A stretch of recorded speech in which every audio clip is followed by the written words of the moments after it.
Supreme Court of Pennsylvania. Oyez, oyez, oyez. All manner of persons who stand bound by recognizance or who otherwise have business before this court may now appear and they shall be heard. God save the Commonwealth and this honorable court. Please be seated. Good morning, everyone. Welcome to the third and final day of our fall argument session here in the beautiful city of Pittsburgh. As you may know, the Pennsylvania Supreme Court is the oldest appellate court in North America. Our roots date back to William Penn's Provincial Court of 1684, and our court was formally established pursuant to the Pennsylvania Judiciary Act of 1722. In 2022, we celebrated the court's historic 300th anniversary in Philadelphia. We sit today in Pittsburgh's City County Building, a 1917 granite Art Deco building, which was designed by renowned local architect Henry Hornbostel. The murals in this room were all painted by local artist Edward Trumbull. On the ceiling, you will see the three great lawgivers, all framed by gilded plaster. Furthest from the bench is the Byzantine Emperor Justinian, famed for the Reformation and codification of Roman law. In the center is Moses, seated and holding the Ten Commandments. And finally, closest to the bench is the English King Edward I, who spent much of his reign reforming the common law. To your left of the bench, you will see a beautiful mural depicting William Penn, the founder of Pennsylvania, and to your right, William Pitt, the first Earl of Chatham, who was held in high esteem by the American colonists after publicly supporting many of their positions. The city of Pittsburgh is the namesake of William Pitt. It is truly an honor for our court to sit in three beautiful courtrooms in Philadelphia, Harrisburg, and Pittsburgh.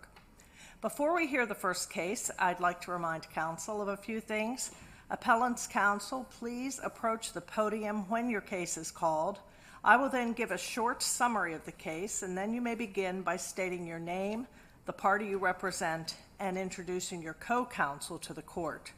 The justices are familiar with your cases, so I ask that you avoid any unnecessary recitation of facts or procedural history, and instead focus on the issues on which we granted review. Counsel is welcome to rely on their briefs for any particular issues. In cases where there are multiple parties represented by separate counsel, you should avoid repeating the same arguments as prior counsel. We do not permit rebuttal. Please try not to interrupt the justices when they're asking you a question. A justice's question is not meant to trip you up. Rather, it indicates there are particular issues we wish to explore further. While there is no time limit for argument in our courtroom, I will advise counsel when we are satisfied that all of our questions have been answered, and at that time, I will ask that you conclude your argument. Mr. Minner, please call the first case. Commonwealth of Pennsylvania versus Keith Lamar Foster, representing Mr. Foster, Mr. Stephen Kovnick, representing the Commonwealth, Mr. Kevin Carton. Good morning. Good morning, Your Honor. In this case, in the course of a sexual assault investigation, appellant, who had been alone with the victim on the evening of the alleged assault, was asked to come to the police station for an interview. Despite having already obtained a warrant for appellant's DNA, the interviewing detective told appellant he was not under arrest and was not a suspect at that time. The officer did not provide appellant with Miranda warnings, but told him that if he said anything inculpatory during the interview, the officer would stop the interview and read appellant his rights. During the interview, appellant denied having intercourse with the victim, and at the conclusion of the interview, appellant agreed to provide a DNA sample which ultimately matched the DNA found on the victim. The Commonwealth plans to introduce at trial appellant's false statement denying that he had intercourse with the victim, and appellant sought to suppress that statement on the ground that it was involuntary because the detective misrepresented the nature of the interview by telling him he was not a suspect. The trial court suppressed the statement, but the Superior Court reversed on appeal. We granted review to consider whether, under the totality of the circumstances test for determining the voluntariness of a confession, the detective's misrepresentation that appellant was not a suspect rendered his statement involuntary. Please proceed. Thank you, Your Honor. May it please the court, Stephen A. Tehovnik, trial deputy of the Allegheny County Public Defender's Office, on behalf of Mr. Foster. The issue presented is whether a police officer's misrepresentation to someone being interrogated can render that subsequent statement involuntary. We submit that it does because it goes to the legal rights and ramifications of speaking. In this case, Mr. Foster was misled about the legal consequences of speaking. He was therefore denied an essentially free and unconstrained choice to weigh the competing considerations before him because he was not aware of the competing considerations. His capacity for self-determination was therefore critically impaired in this case. This honorable court has held, as have courts across the country, that some lies from police officers are okay. Usually those lies go to factual instances, whether a co-defendant has already started confessing against you, or whether there's exists evidence, or whether the results of a polygraph test are in your favor or not. Indeed, those are recognized techniques that police have been using for years and that the courts have not precluded them from using. That's correct, Your Honor. I submit that that does not make them necessarily dispositive in this case, but that's not what's at issue at this case. This lie is fundamentally different because it goes to the legal rights. It goes to whether someone is a suspect. Well, didn't the police officer say you're not a suspect at this time? Yes, Your Honor, and the Superior Court emphasized that in its opinion. However, that is, I would consider that not a mischaracterization, but I would frame it a little differently. That's true that he was not a suspect at that time. However, this following statement from the detective was, if you say anything incriminatory, we'll Mirandize you. Well, that too ended up being a lie because he did say something incriminatory, Mr. Foster, that is. He said that he did not have intercourse with this individual, and he did. He said something exculpatory. He said he denied it. He denied it. He did deny it, Your Honor. However, in this case, that was not true. And he could be impeached by it, but it's still not inculpatory. But your client knows that. That's what I'm struggling with, and if we can get to my point, and then we can kind of go right to the rest of the questioning is, you're trying to impose an obligation on law enforcement that for information that your client already knows. Your client knows there was a rape investigation. Your client knows he was with her, and your client knows the victim, and your client knows he had intercourse with her. So, what is it you're trying to ask us to do? To tell your client to keep his mouth shut and not commit? No, Your Honor, this was not admittedly a custodial interrogation, so Miranda was not required here. But the lie is what's at issue here. The lie is you're not a suspect. Your client had to know he was a suspect because he was the one who committed the offense. Respectfully, Your Honor, when a police officer tells an individual that they are not a suspect, that misrepresentation and the effect of that misrepresentation on the individual is precisely what's at issue here. The fact that Mr. Foster did have these facts available to him is a factor to be considered in the totality of the circumstances. Counsel, add in or tell us what your consideration of the fact that the officer was in possession of a search warrant, meaning he already believed there was probable cause the crime was committed and that your client committed that crime. The fact that there existed a warrant when this misrepresentation was made is very key to this case and what makes it different from those factual misrepresentations that I alluded to before. The fact that there was already a warrant shows that Mr. Foster was a suspect. That misrepresentation by the detective put him at a unnecessary or undeserved ease. The Superior Court referenced that he seemed to be at ease. And why is that lie? I understand the lie. What I don't understand is why that lie is worse than all these lies that SCOTUS has said are just fine. That's what I'm not understanding. Understood, and if I could try to address all these questions at once, I'll do my best. But the reason it is so different is because it goes to the legal ramifications of making a statement. It's essentially the opposite of Miranda. You're not a suspect. If you say something incriminatory, we'll read you Miranda, and that goes to the individual, Mr. Foster in this case, his ability to weigh the considerations and the competing considerations. He doesn't know that those competing considerations exist legally. Now, I understand your point, Justice McCafferty, that he knows what happened, but in this case, he is under the false impression that he's not a suspect, and he is making a statement as a witness. And that is very important here. Wouldn't that apply to anybody who commits a crime? I mean, if a homicide detective knocks on my door after I shoot somebody the night before, don't I have a common sense? Wouldn't it tell me that I'm a suspect?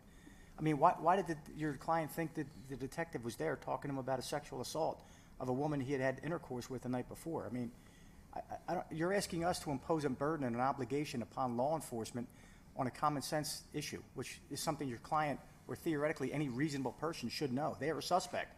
A person shows up and says, I need to talk to you about a sexual assault of this particular victim. You know you're with the victim the night before. I don't understand what you're asking us to do.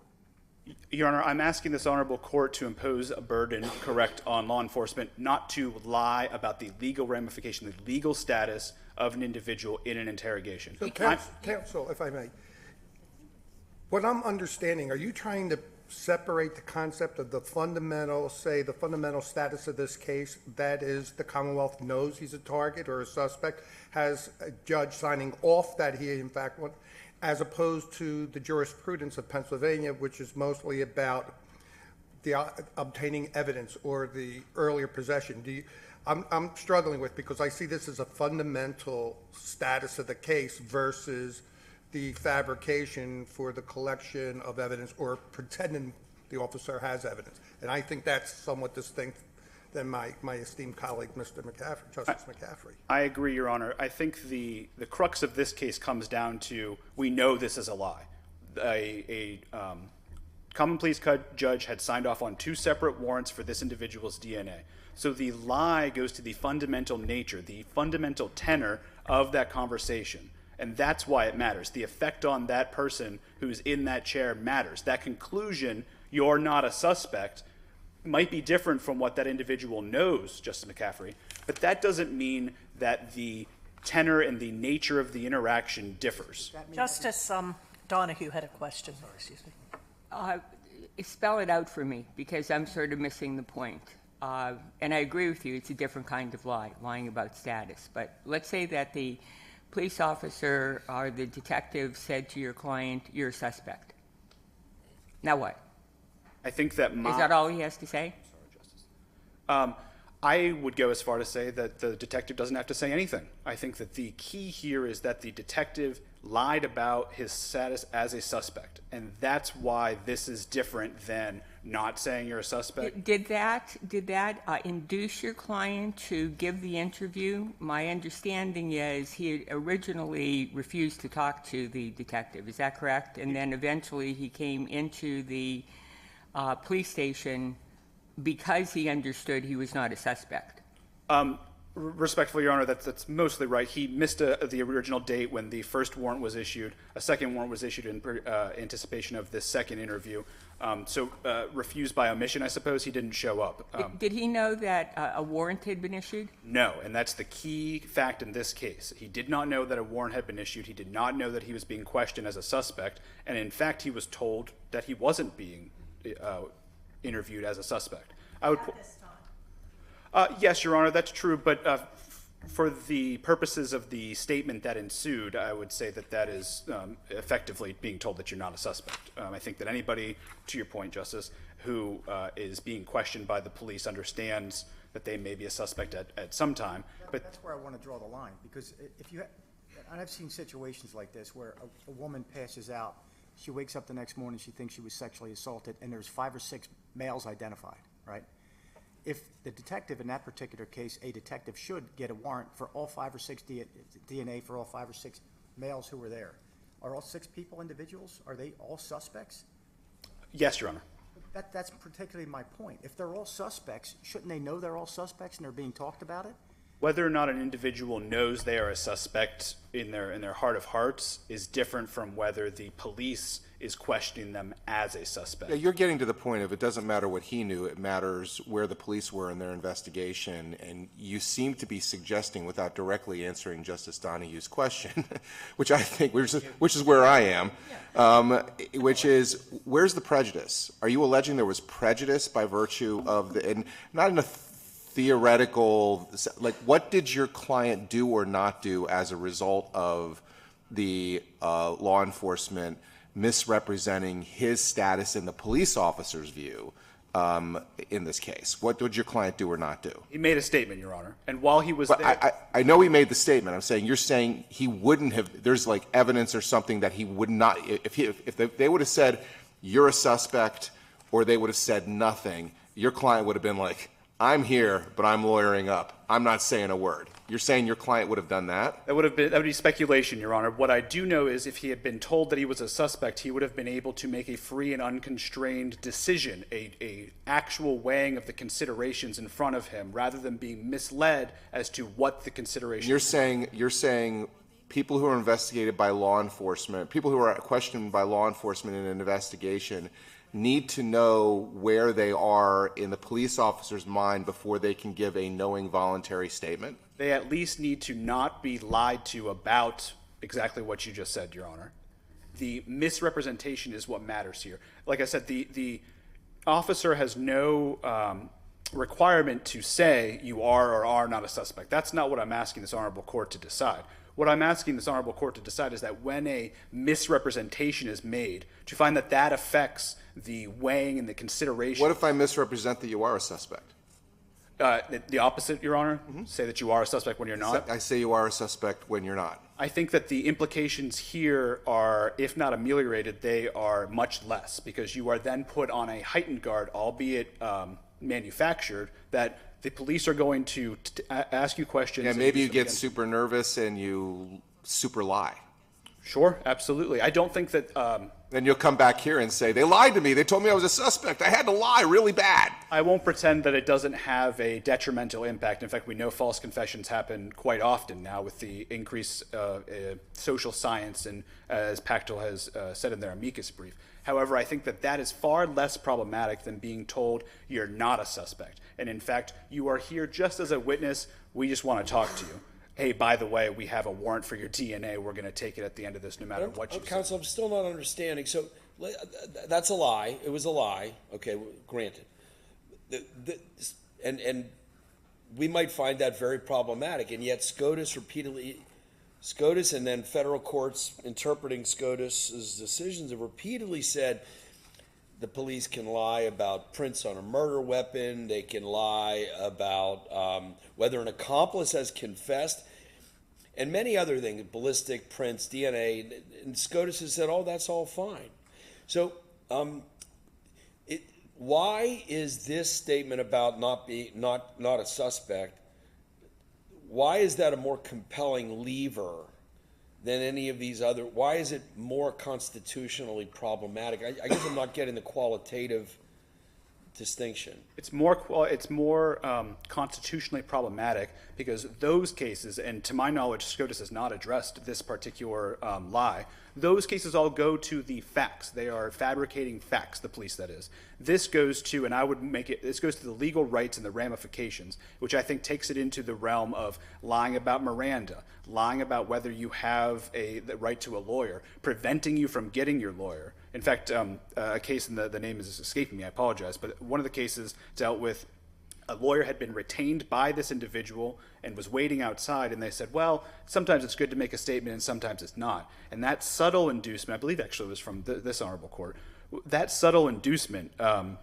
made it so that the, Nathan is the case, I'm sorry, Your Honor, Commonwealth versus Nathan, made it so that the waiver of the right was involuntary, and that's why it's different. We're talking about the legal rights rather than the factual misrepresentations. Whether a co-defendant has started to talk and blamed you is a factual misrepresentation and might make you more likely to make a statement, but that type of deception is fundamentally different than implicating your rights. Counsel, what if the individual is told by the police officer just tell us what happened, and then you can go home. You can go home to your mother, your wife, your family. But the police officer knows that he's not going anywhere. He's going to be arrested. Is that permissible? It's a totality of circumstances inquiry, Your Honor. But no, the courts have found that that is also problematic because it promises leniency. This goes to the total issue that we have and amicus has with the Reed method in general. It puts people in a more comfortable position. It minimizes the effect of their statements. And in that case, it actually, in Your Honor's hypothetical, it actually puts the individual in a situation where they think, all I have to do is say what happens and I can go home. Time and time again, that has been held to be the deception that renders that statement coercive. This honorable court, I would implore this honorable court to look to its sister court in Kansas in the Moran case, which I cited in my brief. And in that case, it's essentially on all fours. The detectives in that case told the individual, this is not the type of interaction where you need a lawyer. And the court in that case, the Kansas Supreme Court, found that if that individual, I'll read the quote, had she known that the officer was conducting a criminal investigation, she would not have agreed to the interview without the advice and presence of counsel. Yeah, but you told me we didn't know that in your case. I'm sorry, Your Honor? You told me we didn't know. You said it's speculation. Yes, Your Honor. It is. So how can I reach the conclusion that if the police officer had said nothing, or the police officer had said you were a suspect, that your client would have lawyered up?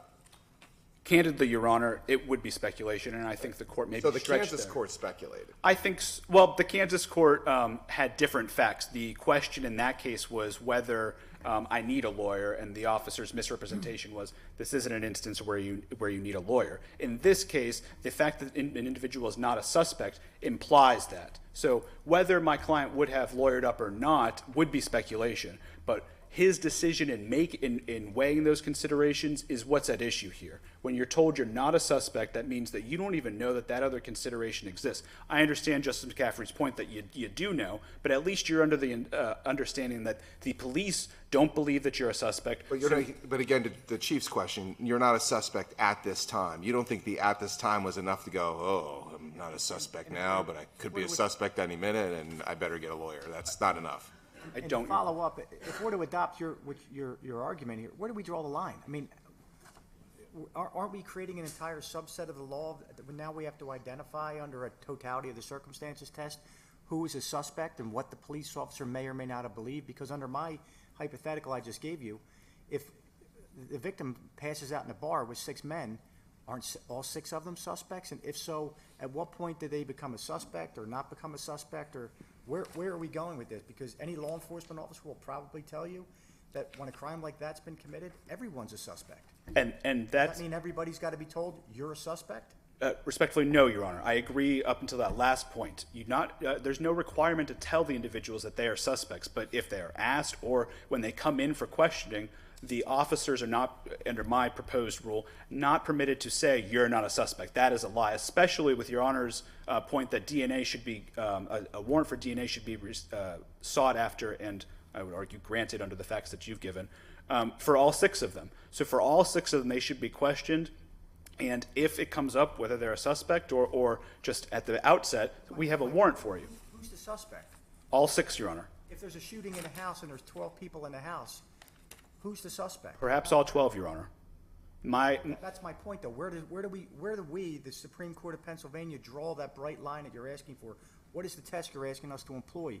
Because I still don't know, because if I'm a law enforcement officer or a police officer, when I'm investigating a crime, everybody's a suspect, right? And I think that the bright line rule would prohibit the officer from lying about the status of a suspect. But in Your Honor's hypothetical, and in this case, we know that these individuals are suspects because there is a warrant out for their DNA. So that means that there is probable cause for the DNA because there's probable cause that they are involved in criminal conduct. That doesn't mean that they... And approved by a neutral magistrate. Correct, Your Honor. Twice in this case, but in Your Honor's hypothetical, it would have been granted in all 6 of those instances. So in all 6 of those interviews, the officer, the line is, would not be able to say that you're not a suspect because that changes the fundamental tenor of those conversations. So that was the basis of the trial court's conclusion, that this was an intentional lie. Correct. It was based upon the request for an issuance of the warrant. Correct. Detective Sellers' misrepresentations were designed to and did induce Mr. Foster to speak with Detective Sellers. Otherwise, That's a black line if we needed one. yes, and in this case. I'm sorry, Justice. I think that makes it, easy is not the right word, your job is not easy, but I think that bright line is relatively easy to enforce. If your desire to if the reason you make the statement, right, the reason you make the misrepresentation is designed to get inculpatory statement, that's where the line is drawn. And in this case, and in the cases in the hypothetical that you posed, we know that it's a lie because we have a warrant. I don't think that that's necessary. I think that totality of the circumstances, that fact-finding would need to be done by the trial judge in each of these cases. But it's easy in this case because we know that there's a warrant and we know that this was a misrepresentation. We know he's a suspect. Okay, Mr. Tovnik, I think we understand your argument. Do the justices have any more questions? All right, thank you Your very Honor. much. We'll hear from Mr. McCarthy, who must like it here because this is Here every day. This is your third day here. Was that your sleeping bag I saw out there? I left my bivouac outside. And sometimes you just sit and watch. I do that too. More than we are. I can't count how many times I've stood in this podium and argued to panels, so thank you, Your Honor. May it please the court, Kevin McCarthy on behalf of the Commonwealth. First, to correct a point that minor, not error, but misunderstanding of the facts. Appellant was invited to come in to an interview with Detective Sellers that was scheduled. He failed to appear. He didn't call in, and Detective Sellers couldn't reach him.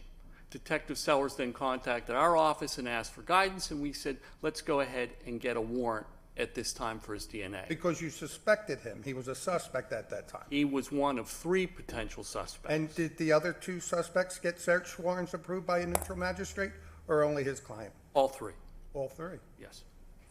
I'm not sure it's clear in this record, but It's all 3. not clear in the record. Yeah. That's why I'm asking. But we were proceeding, because again, until the DNA testing was done, we didn't have a match.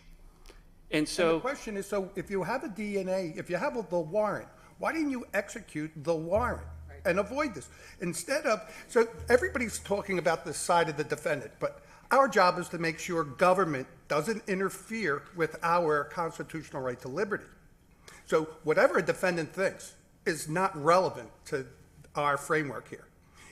Was the government in possession of information that it suspected that it was going to use against an individual to deprive that person of liberty, AKA incarcerate, for this heinous crime?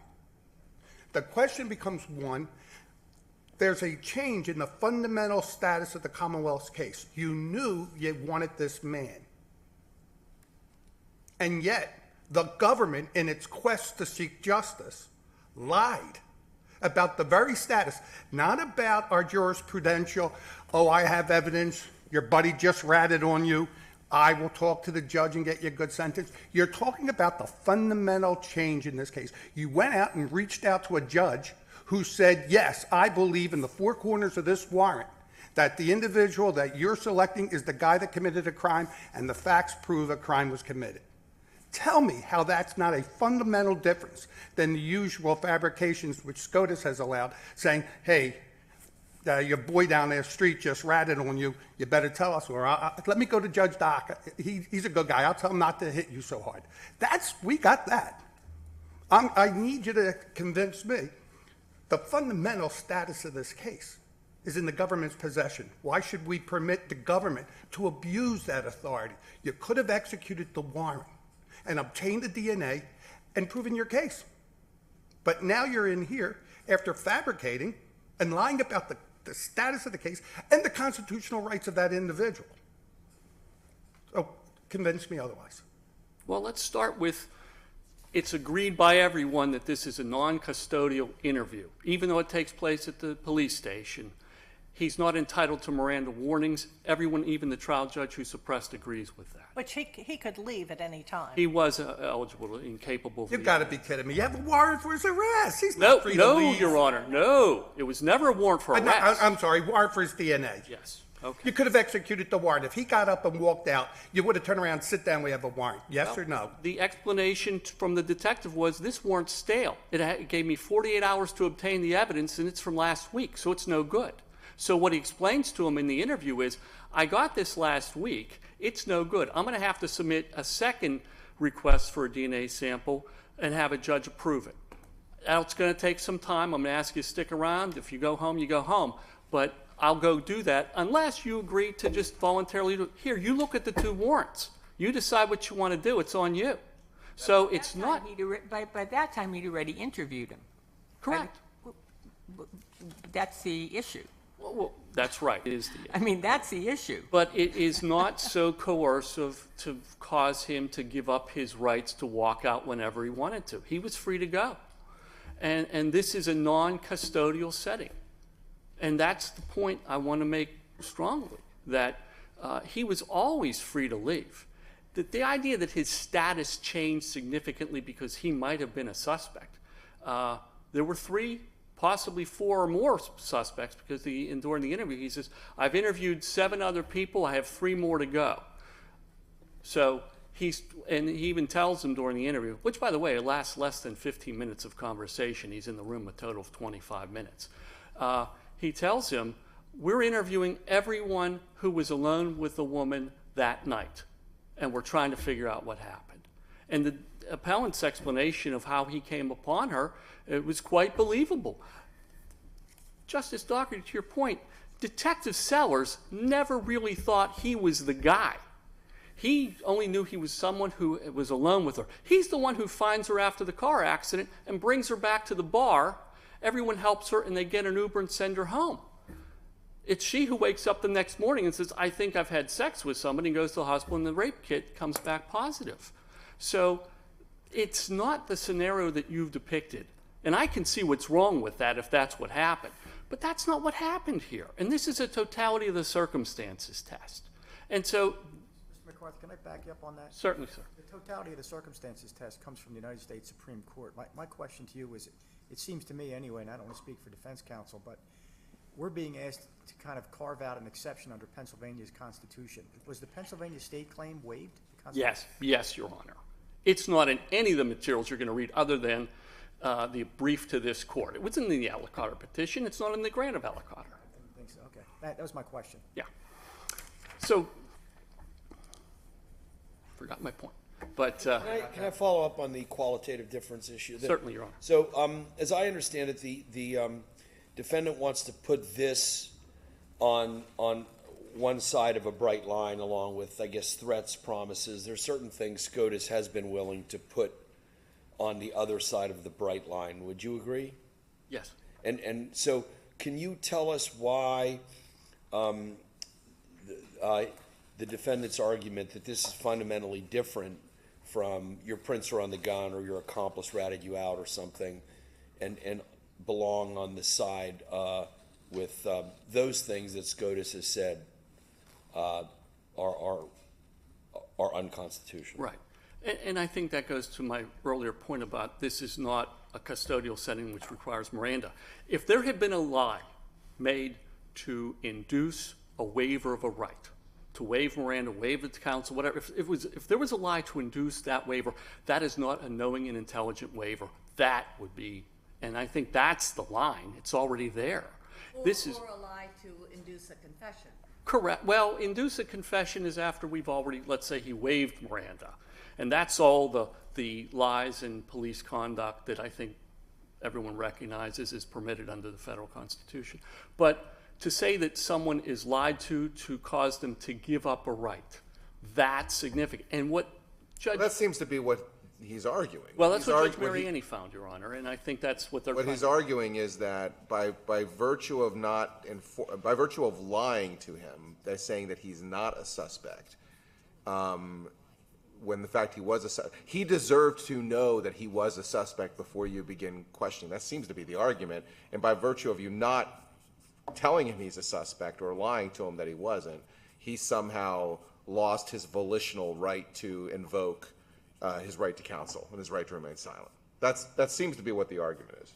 That is their argument. To some extent, though, I think your opposing counsel's made it clear that the police officer could have said nothing about suspect status, but the fact that he said you're not a suspect is what changes it.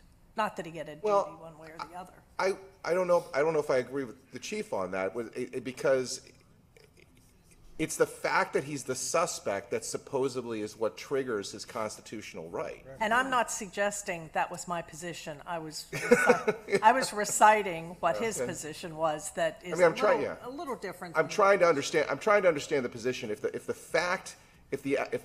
the important fact is to trigger the right to counsel and the right to remain silent is that he's a suspect, then that right is influenced if he is a suspect and the police officers say nothing, or if he is a suspect and the police officers lie. Either way, if we adopt what Appellant is arguing here, the right is triggered. It's a variation of the focus test. Once you become the focus of investigation, suddenly all your rights attached. Yeah, right. It's Yeah, been exactly. rejected. That's not true. It's that if you're in a custodial setting and interrogation, you're entitled to Miranda rights. And if a person is lied to get them to give up those rights, absolutely, that's the test that's being applied. You're saying because we're in a non-custodial setting, all bets are off. Well, it's not that all bets are off. It's the totality of the circumstance. Is it is it voluntary? Is it coerced? And this gets back to what is the nature of a totality of the circumstances test versus a bright line. It's not a but-for. This court's already said the but-for test does not apply. It's the totality of the circumstances. In which, this case, Judge Mariani said at every point in his statements during the hearings, in his findings of fact, and in his opinion, that he found that the Detective Sellers' conduct was fine, that he was not acting abusively, he did not restrain him, that he was cordial, that his interview was, that the duration of the interview was short, that it was not a coercive setting. He did everything, but he lied to him, which is why the Commonwealth's position has been from the beginning. He's applying a but-for test. Now, I'm not saying that you could never have a scenario in a totality of the circumstances test where a single factor will trump all the other factors in the Commonwealth's favor. Imagine the scenario where an interview is taking place, everything is fine, the defendant's free to go, but right before he starts asking questions, the detective takes out his gun, racks around and sets it on the table. Well, that obviously would be a coercive situation. Similarly, if you had detectives walk into the room and stand next to the suspect, the size and shape of the sheriff standing behind me, that's a pretty coercive setting too. So there are times when a single factor may be such. This isn't one of them. Back to the point about if he's in control. If I'm told that I am the suspect, if I'm told that, let's say this, instead of I'm the suspect, we've got the goods on you. We got the DNA, we got the video, we got witnesses, and none of it's true. The pressure's on me to say something to try to get under that. When he's told, you're not a suspect, we're trying to figure out what happened here, he can tell them anything because they don't know. They don't know. And again, they didn't have the DNA results. There were going to be multiple samples submitted for testing, and there were. So that's a different scenario. And how do you from a public policy standpoint, it seems to me that the argument here is that there should be a carve-out for lying about your status to induce somebody to give up their Fifth Amendment right? That's what we're talking about here. How do you reconcile that with a charge that we've all been familiar with since the beginning of our careers, which is false in one, false in all? I mean, doesn't this type of lie go fundamentally to whether or not an individual knowingly and voluntarily gave the statement, and whether or not that should be kind of put to the jury? Well, false in one, false in all refers to the credibility of the declarant. It's not really applicable in this situation. In this particular case, you got a detective who lied. I think the trial judge found that the detective lied about a material fact, that he was a suspect. So how do you reconcile the two from a public policy standpoint? Because they're asking us to carve out an exception, which is why I asked you about the state law claim. Well, that's also why I keep going back to, is it a custodial setting? That's what Miranda's for. That's what Miranda was about. A bright line where police have to give suspects or witnesses or whoever, well, they'd be suspects, have to give them Careful what you say. Yes, I am. I realize that. That they have to know and be given the opportunity to assert their rights. And so that is the bright line that we've always followed since Miranda, and I think that's consistent with Pennsylvania jurisprudence. Mr. McCarthy, I think we understand the case. Is there any other justice who wants to ask a question? We thank you both. Very well argued. Thank you, Your Honors. It's been a wonderful week. Come back anytime. See you tomorrow. Are you done? Don't come tomorrow, Mr. We aren't going to be here. Okay. You won't be here. Would you call the next case, Mr. Minner? Bass Pro Outdoor World versus Harrisburg Mall Limited Partnership. Representing Harrisburg Mall, Mr. Walt Kroll. Representing Bass Pro, Mr. E. Patrick Capron. Good morning.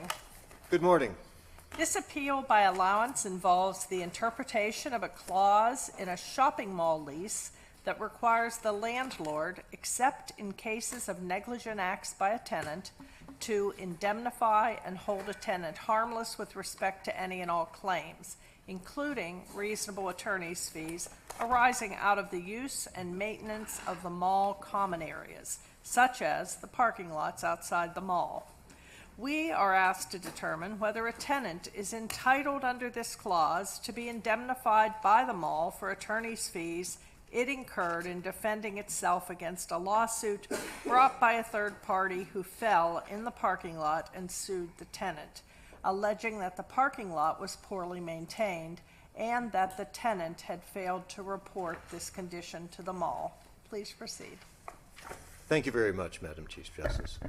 Rolf Kroll, it's been my privilege to represent Harrisburg Mall Limited Partnership, and as the court is well aware, it is our position that the conflation that the court just referred to did in fact take place. Why do we say that? Because when the Superior Court assessed the legal implications of the lease agreement in question that contained an indemnification provision, not a duty to defend position, it implied and utilized a duty to defend analysis. How do we know that? Because on page 8 of the opinion at 391 of the record, the court said that the duty to indemnify was triggered by the allegations in the underlying complaint. And when the Superior Court made that decision and that analysis without a reference to the record triggering that duty to defend, or duty to indemnify for attorney's fees, that is when the Superior Court's otherwise well-reasoned and articulate opinion crossed the line and conflated the two analyses. And it is the analyses that we object to because the result of it is a significant broadening of my client's duty to indemnify far beyond that which has been supported by this august body's case law and the cases cited by other appellate courts in this jurisdiction. By relying exclusively on the allegations of the complaint to trigger my client's duty to indemnify, the Superior Court majority opinion went beyond any case cited by this court or others, because every single one of the other courts triggering a duty to indemnify use a record in the court below. In this case, the injustice to which we object was brought into stark relief by the actual record. So we respectfully submit, in a nutshell, that one, the decision by the Superior Court is at odds with the text of the agreement, is at odds with the reasonable expectations of the parties, is at odds with the case law from this court and others, and is in stark contrast to the actual record developed based upon the allegations of the complaint.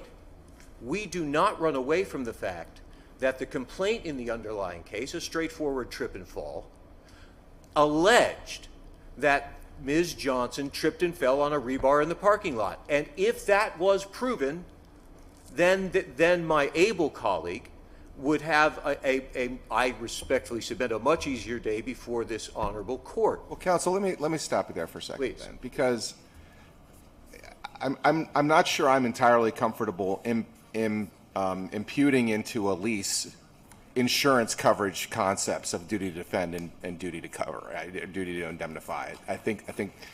I'm not sure those two fully go together. But to your last point, I think it's interesting. If the contract is interpreted the way you would interpret it, or would have us interpret it, then if I'm Bass Pro and someone brings a frivolous trip and fall against me, I'll stipulate to the entry of the judgment. What benefit do I have to fight it? Because if I successfully fight it, I don't get indemnified or my attorney's fees from you. But if I let it happen and they win, you have an obligation to indemnify and cover my attorney's fees. So I'd rather lose. That's a great question, and I think it does go to a weakness, frankly, in my argument. But what I would say in response to that, though, is that the whole concept of indemnification starts from the premise that there must be a basis upon which to shift the fee, to shift the damage, and that has to either be by a common law precept of fault of some kind, or by a contractual shift, which this honorable court and others have said has to be darn clear if you're going to do it. In this case, the causal link that was not established was that it arose from the parking lot. So your point is well taken. And as you're standing here as counsel for Harrisburg, you're for the Harrisburg Mall. Your advice to the tenants is whenever you get a slip and fall that's frivolous, just fall over, and then our duty to indemnify will be triggered. No, oh goodness, no, Your Honor. No, but that's how you interpret the contract. What I would interpret the contract is we cannot insure against frivolous claims being filed against anybody. We don't insure against. I understand, but if they're going to let the frivolous claimant win, they're going to stipulate to the entry of a judgment. And if they can establish then that there was at least a causal relationship of some kind. So you get to litigate. You get to litigate on top of that. No, because I'm not the one seeking indemnification. Right, but you're saying if they let's say that action happens, they want to reduce their attorney's fees. Maybe they settle it. Maybe they settle it for a reasonable amount of money. Sure. They could come to you and you would say, "Oh no, we're not going to indemnify you. We're now going to argue the merits of the underlying trip and fall to determine whether there was actually," and you're going to just litigate it all over again. Well, I litigated all over again. Under that hypothetical, it wasn't litigated in the first place. But I would say that before indemnification can attain right. the factual record to support the right so to they have to fight it. They're required to fight it, and they're required to lose. Or they would have a record has to be developed, whether it's developed by my able colleague in an indemnification action, and to follow up with your hypothetical, settle the case for whatever minimal amount you think it might be worth, and then proceed for indemnification for attorney's fees. Okay. So what my solution doesn't solve is the frivolous lawsuit problem, right? It doesn't, because that's frankly not the promise that was in this contract. The promise that's in this contract is a promise to indemnify under a set of circumstances. It's not a promise to insure.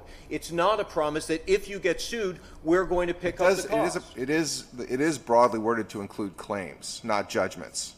Well, again, broadly worded to include claims as among the items that could be satisfied as damages once the duty to indemnify is triggered. It does not say, in our respectful opinion, and based upon the language from this court, that the word claim triggers the indemnification. In But fact, why not? A claim could be unsuccessful, ultimately, right? The Johnsons brought a claim, didn't they? Mm-hmm. Yes, Your Honor. So, I mean, then how do you address the question that Justice Brobson just asked you about the claim?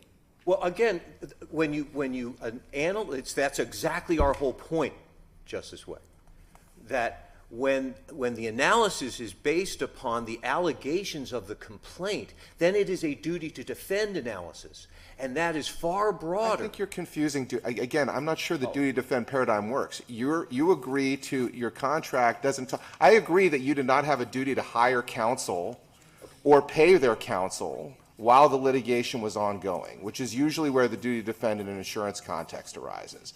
But you did have a duty to pay for their attorney's fees that they incurred as a result of a claim arising out of the use of the common area, the parking lot. No, respectfully, no. And that is why I keep going back to the duty to defend. And I don't mean to beat the same dead horse.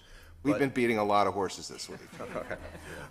But again, under the jurisprudence and this court and other courts' articulation. Dealing with leases, commercial leases. Well, I'm dealing with the duty to defend. I know, I don't want to deal with the duty to defend. I want to deal with a commercial lease. Okay, even in the context of a commercial lease, the duty to indemnify is triggered by a record. There is not a case Where is that in the contract? Well, it's not so much in the contract as it is in the case law interpreting duty to indemnify. Don't we want to decide the case based on this contract? Absolutely. You keep wanting to use duty to defend. That's not part of the majority's decision, is it? I mean, this is not an insurance case. No, it's a contract case. Correct. And so I this is sort of beating. It's not a dead horse though. So it's, the contract talks about indemnify for claims. So there's a claim by the Johnsons, and you've promised to indemnify and hold Bass Pro Shops harmless with respect to all the claims. So they've spent this money on attorneys, irrespective of the outcome of the litigation. There's a claim, and now they've been paying these attorneys' fees. Why isn't your contractual duty triggered? Because my contractual duty has a contractual obligation in the context of indemnification that is triggered once a record establishes, not a claim, but a record establishes that the loss that is being sought to be indemnified arose from the maintenance or use of the parking lot. Where are you getting that? Where's the Where record? is that? The contract line. I don't see anything about a record. Well, it does. No, again. So Counsel, here you're the you're way I talking- get to the. You're talking about existing law. I'm talking about existing law. The law of indemnification and the law of duty to defend is very different. You're talking about third-party claims or claims vis-a-vis between Harrisburg Mall and Bass Pro Shop. That's the contract. The duty to defend and duty to indemnify pertains to third-party claims, which is that's your argument, right? Well, I mean, my argument is that when the law of when any party seeks indemnification. Let me stop you there. Okay. Harrisburg Mall, your client, and Bass Pro Shops have a lease, commercial lease agreement. That's what we're Correct. talking about, right? It's got a duty to defend and duty to indemnify, correct? Well, it doesn't have a duty to defend. It's got a duty to indemnify. It might have a duty to indemnify if there is proof in the record that the cause of the accident related to their maintenance responsibilities, not yours. No, that the cause of action arose from our duty, because we are the ones that had the duty, from the parking lot. And again, in this case, the record could not be more clear that there was no underlying proof of that. And Bass Pro, one of the things that strengthens our argument the most, I respectfully submit, is that Bass Pro was instrumental in developing that record. In the case below, the Sip and Fall case that was tried in the went to the Dauphin County Court of Common Pleas and resulted in summary judgment, Bass Pro came to the court and said, and I quote, "It is beyond pure speculation that neither plaintiff can testify as to the dangerous condition that allegedly caused Ms. Johnson's fall." And so then turns around and says to us, oh no, you owe us a duty because, and as quoted by the Superior Court opinion, because the allegations claim that the cause of action arose from a fall on the parking lot. Well, And Mr. that's, Trump, yes. Finish your thought, I'm sorry. Well, so I think that is the bedrock distinction that we articulate in our brief, I hope, that between the duty to indemnify and the duty to defend. And so that's why we say that no, we're not saying that Bass Pro could not have done it. To Justice Brobson's point, that we're simply saying that a record has to be developed either below, in the underlying case, or in the indemnification case that followed. Neither happened in this case, and quite the opposite, the polar opposite. The trial court found, as a matter of fact and as a matter of law, that there was no causal link between the parking lot and this fall. Okay, I am going to stop you there. Yep. Are we talking about section 6.1C of the commercial lease? Yes, I believe that's correct. Your Just make sure we're on the right page here. Notwithstanding anything to the contrary Correct. contained in the, yeah. Let's go through that. Notwithstanding anything to the contrary contained herein, except for negligent acts of tenant, landlord agrees to indemnify and hold tenant harmless with respect to any and all claims, actions, injuries, damages, liability, costs, and expenses, including reasonable attorney's fees, arising with respect to the possession, use, occupancy, management, repair, maintenance, or control of the common areas. Where does it say what you're asking us to find that it says, that there has to be a record of it? A record of a claim? There was a claim. You know there was a claim. Right. So to me, this is very clear under this contractual provision, and I am just not following your argument as to why it's not. I believe our argument is based upon the cases from this court and others saying that a party seeking indemnification under circumstances like this must establish a record. It cannot be based upon just the claims. Is there a record that there was a claim? Oh, no, there's no question that there's a record that there was a claim. Well, then claim is one of the things that triggers your duty to indemnify. And I would, and of course, my client sides with the minority dissent opinion that no, claims is not a trigger in this case. Claims is one of the things from which damages can flow. Well, then why didn't you just write a different contract? I mean, why didn't you just, when you negotiated the contract, probably came from your client, not from Bass, but putting that aside, Scrivener or not, you could have just stricken that out and said, we're not bringing you in as a tenant unless you strike out this provision, which again was probably your provision. As to that, it may not be as clear as crystal in the record, but no, we inherited this lease agreement. But as to the more important point, that might have been a sorry day when you inherited this lease agreement. Counsel, can I? Well, let me get an answer. Let me just get an answer first. Sure. In response to, if the question is why didn't we just redraft it, I think the answer is because, I would hope the answer is because obviously I'm not the person that drafted it, but I believe that the provision as drafted says exactly what we support that it does say, which is that there isn't until there is a duty established of record, which we're perfectly then willing to pay for, then we don't have that obligation. And so based upon the case, we in the trenches try to do our job in crafting agreements based upon clearly established legal principles about what things mean. And when you deal with to defend and hold harmless, to indemnify and hold harmless, you're dealing with a line of cases that says, if there is a situation where it is established that there is a loss that arises from the parking lot, then we will indemnify you. That didn't happen here. And I think that's why. Counsel, can I?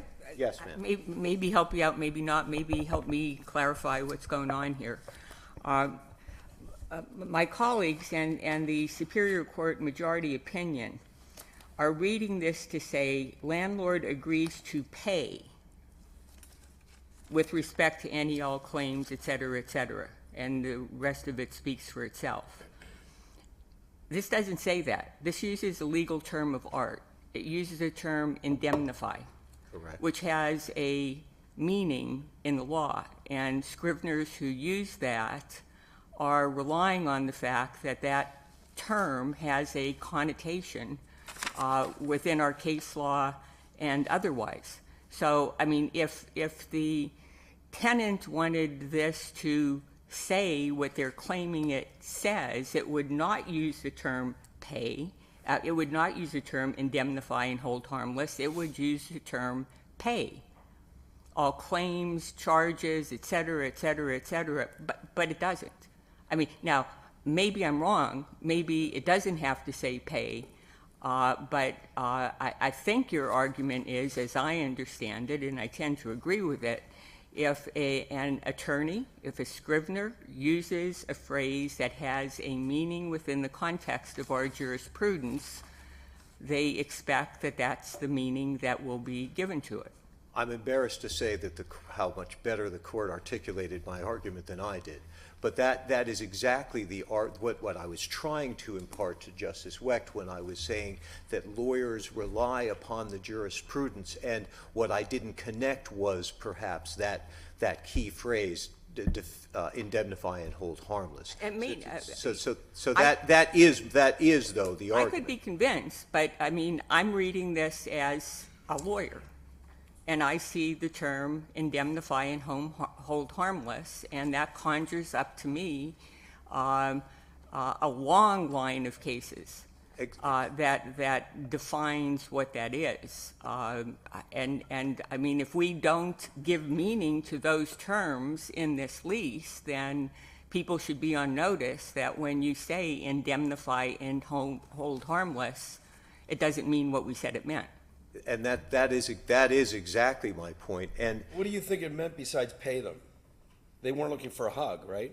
Again, this is not a huggy moment, certainly. Right. But what again, as articulated by the able Justice Donahue, the point is that the terms as applied impart a duty to establish a record. It is distinct and separate from the much larger duty to defend, which is triggered by the allegations, the claims asserted in a case. Well, then if that's the case, and I completely understand Justice Donahue's line of questioning, and as usual, she's absolutely right, but if that is correct in this setting with this contract, then to me the word claims wouldn't be there.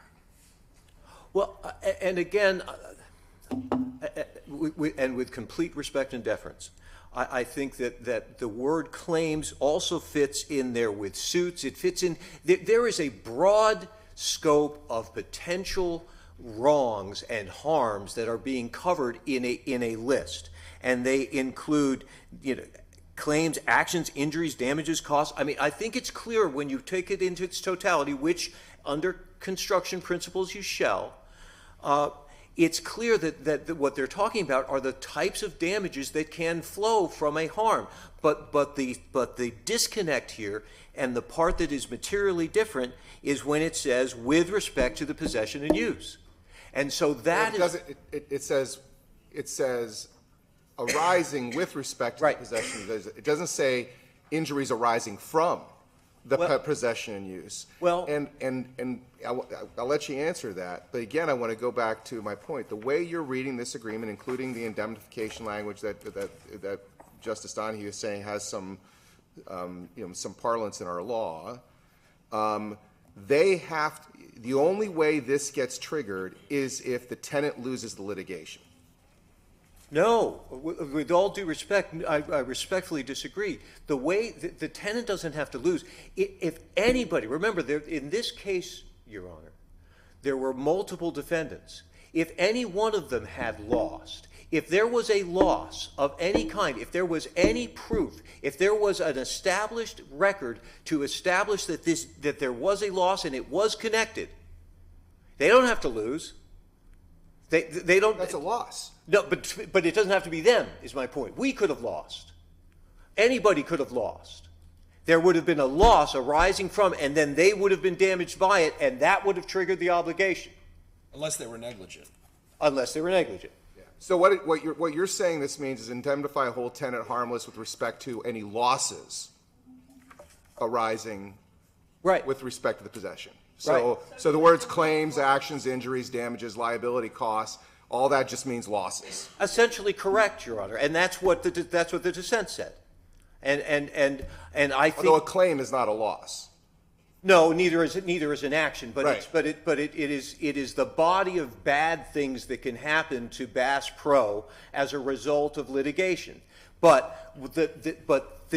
And there's a body of them in there. But then at the end is that obligation of arising from the maintenance or use of the parking lot. Arising with respect to the possession, use, occupancy, management, Right. repair, maintenance. Could you clarify something for me then along the lines of if there's a loss? If there's a claim or an action filed and the insured or the indemnified party pays money to defend that claim or action, isn't that a loss? Why is that not a loss? Well, again, I'm not fighting that point, Madam Chief Justice. That's not my argument. Sure, I mean, we're not saying that there isn't a corpus in there. So take that McClure case, if you can remember that one. That's the guy that buys an asbestos insulation company. Not maybe the best move, but does so, and then tries to limit their losses by an indemnification agreement. It says, well, we won't pay any more than $5,000. It's not on the balance sheet, and then starts getting hit with suit after suit after suit, and it starts racking up bills. The question wasn't whether there was a loss. The question was there proof that it actually that the covenants in the agreement had been breached, and they hadn't. The record underneath hadn't been developed. That happens again and again and again. It is way back to 1908 in this court's statement in what was it? It was, give me a second, Dawson versus Strauss, where the burden is on the plaintiff to establish. Sure, but Okay. in those cases compared to this one, did they have language that did not require caused by? This says, as Justice Brobson has pointed out, your contract says arising with respect to. To me, that distinguishes those other cases, but maybe I'm wrong. Well, and I did think about that quite a bit, Your Honor, and to Justice Brobson's point. Well, first of all, when the court took jurisdiction, I will say that the way this court phrased the issue was arising from. So I mean, I'll say that, and whether we talk about what level of causation is it, that's not clear, and that would be an important thing for this court to decide, I think, but on the issue of does it mean that there would be no cause? Does there not have? Then what if Mrs. Johnson had a heart attack and fell down? What if she had a syncopal episode and fell down? Arising with respect to has in common parlance, in plain language, some causal connection. Well, it's the common areas. This is your contract, not ours. So it draws a box around the store's exterior, and it says common areas. Yep. As long as it's not negligence of the tenant, that's the mall's responsibility. Well, but again, then, Justice Weck, if I could, if Mrs. Johnson had a heart attack, would any reasonable court suggest that the mall should be responsible for that? But if she sued the mall and sued Bass Pro and said that something about walking the distance from the parking lot or something about the common area induced the heart attack. Okay. I mean, Now that's a claim. A stretch. Well, certainly stretch. So, but again, trial lawyers can stretch a lot of things, and so can defense counsel. So it's a claim, but you're saying unless then you lose, unless the tenant loses that case, triggering a loss, you're not required to indemnify. I think what may be missing in this discussion, and I take full responsibility for it, is the burden of proof concept that's a part of this. It's a part of our brief. It's a part of the law with respect to indemnification, and that was bypassed by the Superior Court majority as well, because in all of the cases upon which we rely, that burden was squarely placed on the party seeking indemnification, and I think that's the right place for that burden.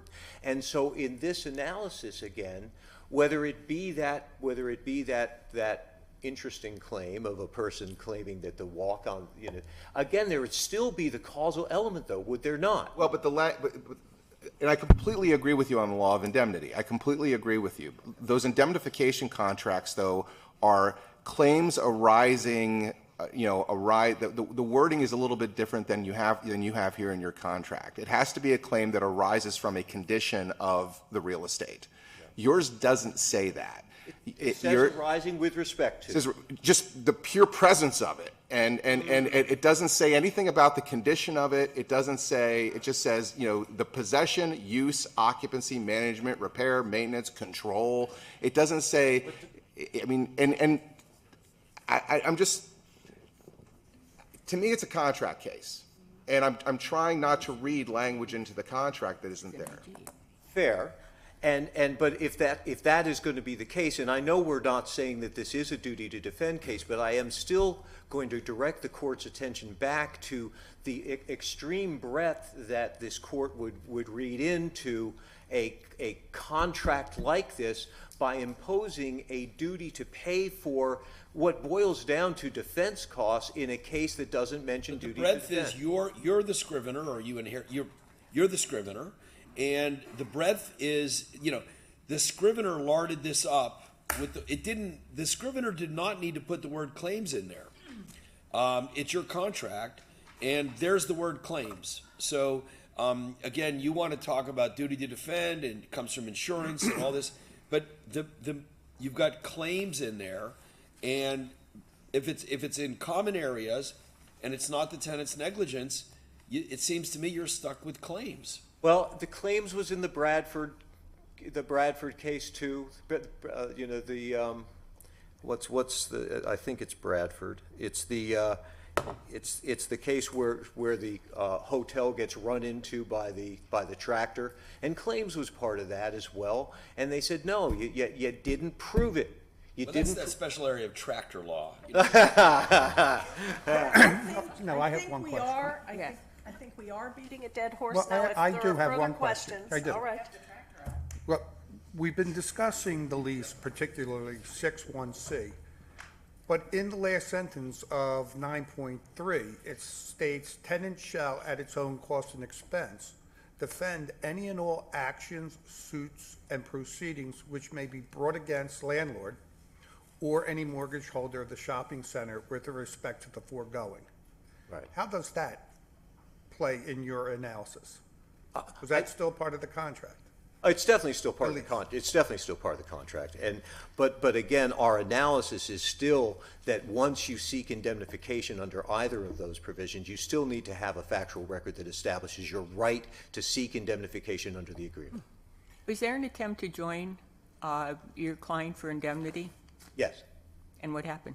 The court declined it initially. And so there was a separate action brought. And I think that's instructive as well, because again, that claim was brought in 2018, if memory serves, well before the record in the underlying case was established. Again, furthering our point. Again, I think I would just turn this court's attention again with respect to the burden of proof argument that again, and if the court doesn't want to hear it, I won't.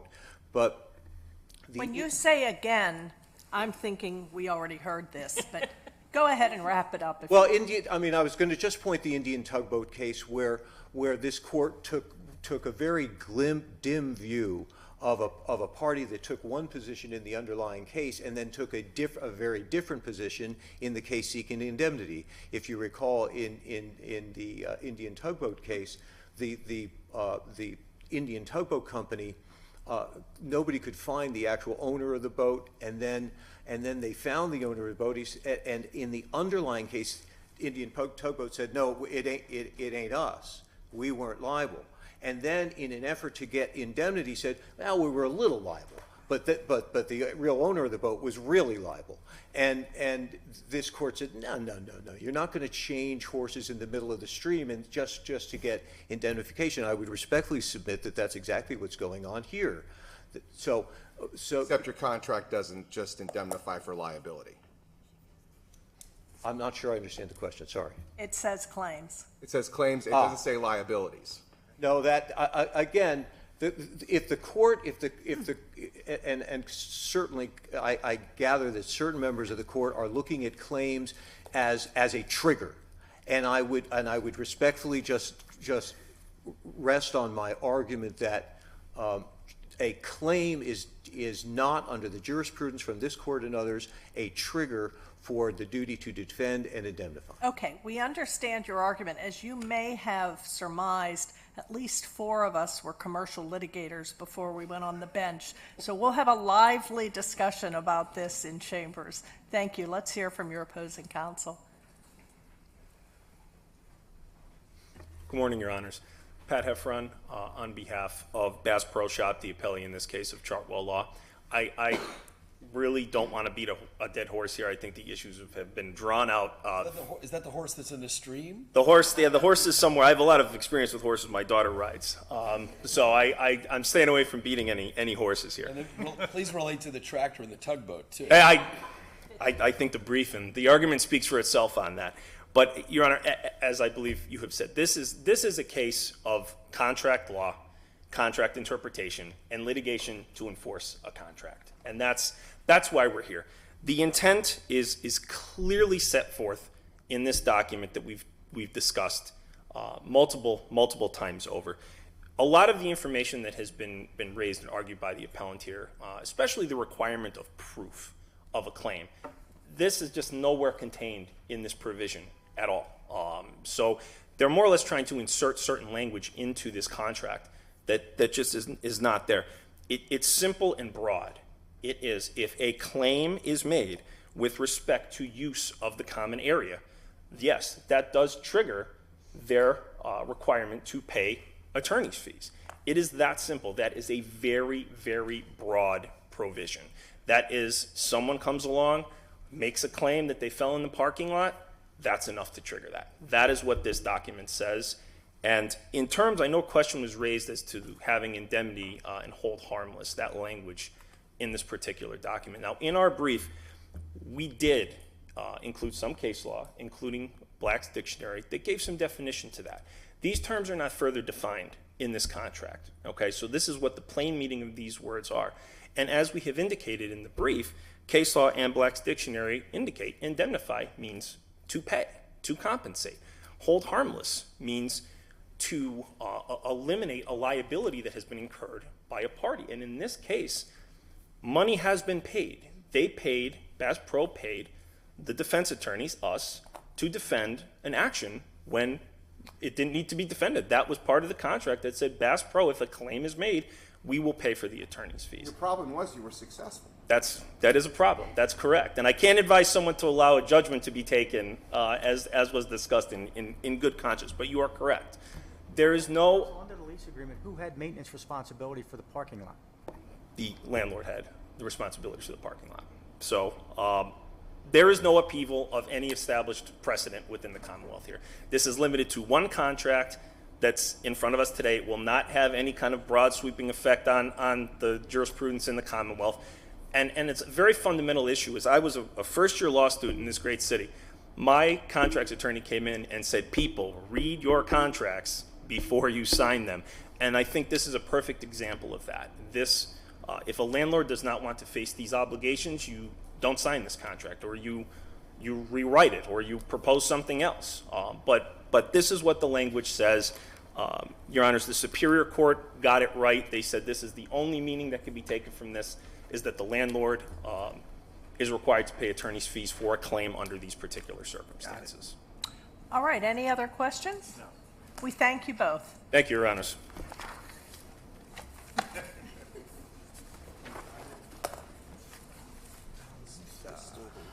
going to call the next case, Mr. Minner.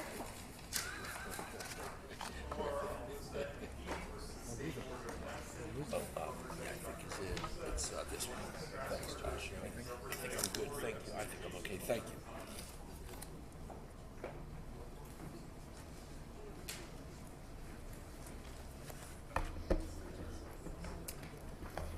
Good morning. Good morning. In this case, appellant, who was then a medical doctor, pled guilty in federal court in 2018 to one count of distribution of controlled substances. Because this offense qualified as a felony drug conviction under the Controlled Substance, Drug, Device, and Cosmetic Act, the State Board of Medicine issued an order suspending appellant's license to practice medicine pursuant to the Medical Practices Act, which provides for the automatic suspension of their medical license for doctors convicted of a felony drug offense. Notably, the Medical Practice Act further provides that such doctors may not apply for reinstatement for 10 years after conviction. Thereafter, the General Assembly enacted Act 53, which provides that a medical license shall be suspended only if the doctor has been convicted of a drug trafficking offense. It is undisputed that appellant's conviction does not meet Act 53's definition of a drug trafficking offense. He filed a petition to terminate his suspension and reinstate his medical license. We will determine whether, in light of Act 53, appellant is entitled to a reinstatement hearing prior to the expiration of the 10-year suspension period provided for in the Medical Practice Act. Please proceed. Madam Chief Justice, and may it please the court, Jordan Strasburger on behalf of the appellant, Dr. Omar Almusa. In many situations, courts apply the law at the time of a proceeding, even though the facts that gave rise to the proceeding happened before the proceeding. That's this case. Your Honor's retroactivity, which stands for the presumption that an undue burden, an unfairness of a law passed should not apply into the past, is not part of this case. This is not a retroactivity case. It's two separate acts, right? This does not implicate the presumption against retroactivity, but the Commonwealth Court held that it did. And the reason why the Commonwealth Court was incorrect was because there's not a new burden being imposed upon Dr. Almusa as a result of Act 53. There's not an infirmity that is being placed on Dr. Almusa by applying Act 53 to the conduct that happened in the past. And that's why this case is totally reconcilable with Garderi, which was the companion case in the Commonwealth Court where the applicant there, who was a sex offender and under the old Act 53 could apply for reinstatement, even though he had a consent decree. Subsequent to Act 53, the legislature promulgated that sex offenders could not reapply for reinstatement. And the Commonwealth Court correctly, in that case, held that the applicant would not be burdened by the new provision that was in Act 53. And interestingly, Judge Wallace wrote that opinion. And Judge Wallace was in the dissent in the Almusa case in the Commonwealth Court. Retroactivity does not apply in this case. But regardless of that, in 2019, there was a suspension order from the board, and he didn't appeal that. So regardless of this Act 53 problem, isn't that fatal to your claim here? No, you're wrong. How do you explain away the failure to appeal the board's order from 2019? Well, because Act 53 wasn't in place at that point. There was nothing to appeal. In 2019, there was an expectation that Dr. Almusa would not be able to apply for reinstatement for 10 years. And as the court's well aware, the reinstatement only gets him the interview before the government agency. There's still the safeguard that he convinces the Commonwealth that he's fit to practice medicine. But in 2019, under the Section 43, there was a minimum of 10 years that Dr. Almusa had to stay on the sidelines. And that was superseded by Act 53. Well, but to build on Justice Weck's point, the statute at that time that you're talking about said that he could not apply for reinstatement before 10 years. But the order actually included that concept. The order expressly said, it could have just said you're automatically suspended and said nothing else. And then you would have been, your client would have looked at the statute and said, oh, gosh darn it, we can't seek reinstatement for 10 years. But the order expressly said automatically suspended for at least 10 years. That was the actual order from the board. And I realized that maybe you couldn't have, maybe at the time the law was what it was, and it was sort of a correct statement of the law, and you really didn't have a basis to appeal. I get that. But it's part of the order, and it's a part of the unappealed order. So how isn't essentially what you're doing an after-the-fact collateral attack on an unappealed order of a 10-year suspension? No, Your Honor. If Dr. I expect you to say no. I mean, that's where I'm struggling, is the order specifically says, and at the time was correct, automatically suspended for at least 10 years, period. Your Honor, respectfully, I think the order was wrong. Well, then you should have appealed it. Well, it would have been an academic exercise. Become wrong until the subsequent act was enacted. Is that what you're saying? Chief Justice, no. The board in 2019 only had authority under Section 40 to automatically suspend Dr. Almusa. The board under Section 40 did not have the authority to suspend him for at least 10 years. That is correct, Your Honor. That was your appeal back then, and that there was no appeal. Well, Your Honor, what we're doing is we're conflating Section 40 and Section 43. I'm not conflating anything. I'm looking at the order, the unappealed order, that you now acknowledge was wrong when issued and could have been appealed, but was not appealed. Under every sense of jurisprudence that I understand, an unappealed administrative order is final. Your Honor, I don't think it was wrong that Dr. Almusa was immediately suspended. No, you just said the order was wrong because it included for at least 10 years. That is correct. That is an argument that could have been appealed at the time that order was issued. You could have taken an appeal to Commonwealth Court and said, we're not fighting the automatic suspension, but this at least 10 years stuff shouldn't be in here. And then the Commonwealth Court would have heard your argument, and they probably would have granted you relief and said, you're right. They have the authority to suspend you automatically, but whether and when you can seek reinstatement is subject to the statute, not an order of the board. If he'd appealed the 2019 order that also included the 10-year suspension, I don't think it would be ripe.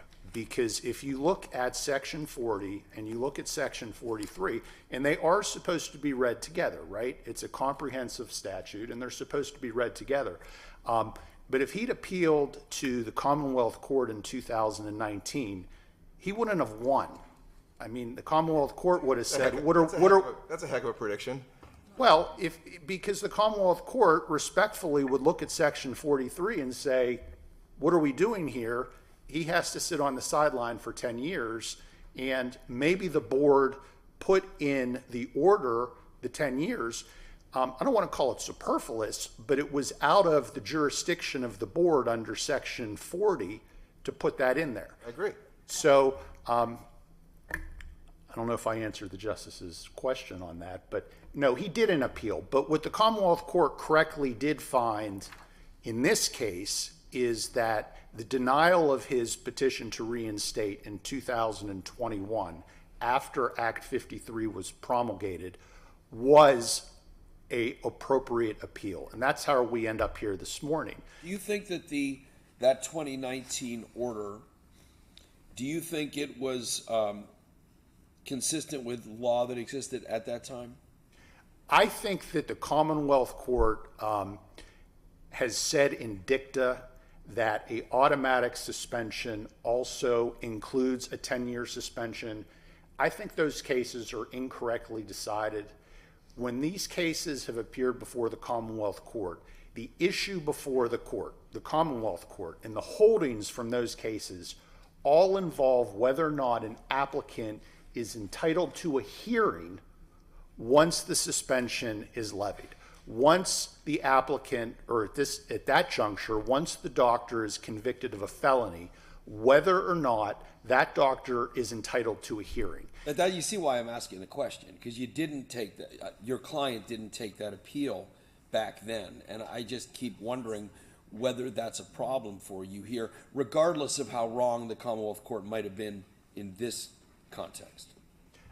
I don't believe so, Your Honor, because it's largely, as I said before, the fact that the board put the 10 years in the order is essentially like dicta. It's superfluous because it's just the way it's the way the board phrased it, though. They shall be suspended for at least 10 years. It didn't say shall be suspended automatically, and under X section cannot seek reinstatement for 10 years.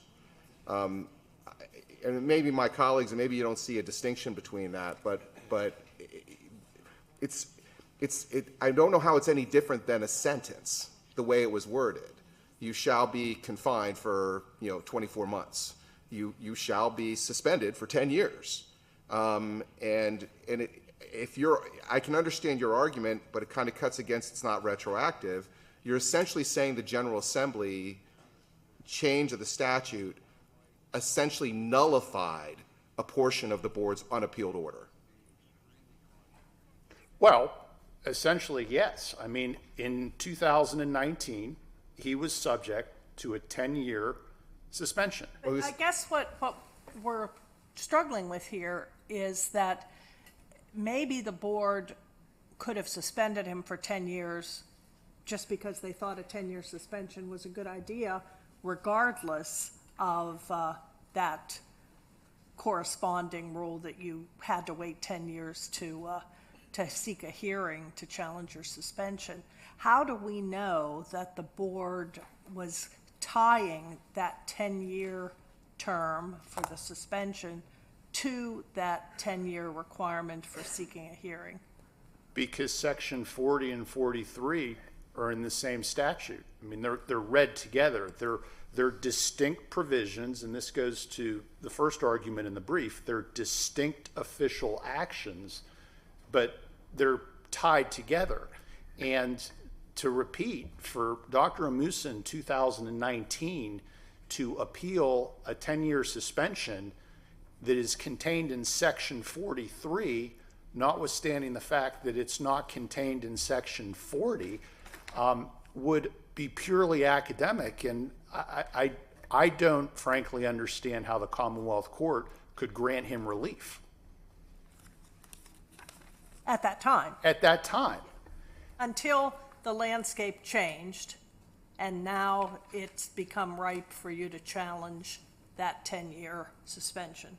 Well, that's correct, because remember, Dr. Almusa could not even apply for reinstatement. Maybe he wouldn't, well, right? You're not challenging actually the suspension. You're challenging you're saying he has the right now to seek a hearing on the suspension without waiting for 10 years. That is correct, Chief Justice. We are asking for a hearing no different than McGrath, which is obviously a different case, but and I admittedly had a hard time with it, as it was a difficult case to follow. But in that case, all the applicant was requesting was the opportunity to appear before the board and prove that she was fit to practice medicine. And that's all Dr. Almusa is asking for here. And you see your claim here as different than challenging the legality of the ability of the board to enforce their 2019 order. Correct. That is not before the court. Because they're here saying our order said what our order said. And you're now saying our order is not lawful anymore. Under Act 53, it is not lawful. That is correct, Justice Brobson. Okay. That is correct. So if there aren't any further questions, I'll defer to Commonwealth. Madam Chief Justice Todd, Justices of the Supreme Court, my name is Jason Girantano. I represent the State Board of Medicine, Bureau of Professional and Occupational Affairs. To get to the first issue that was raised, retroactivity. We believe this case necessarily does implicate retroactivity. As of 2019, Dr. Almusa was foreclosed by statute and order for applying for reinstatement for 10 years. Dr. Almusa's argument is since the passage of Act 53, that foreclosure is no longer in place. That would implicate retroactivity, meaning that the passage of Act 53, effective December 28, 2020, breached that foreclosed 10-year window for reinstatement.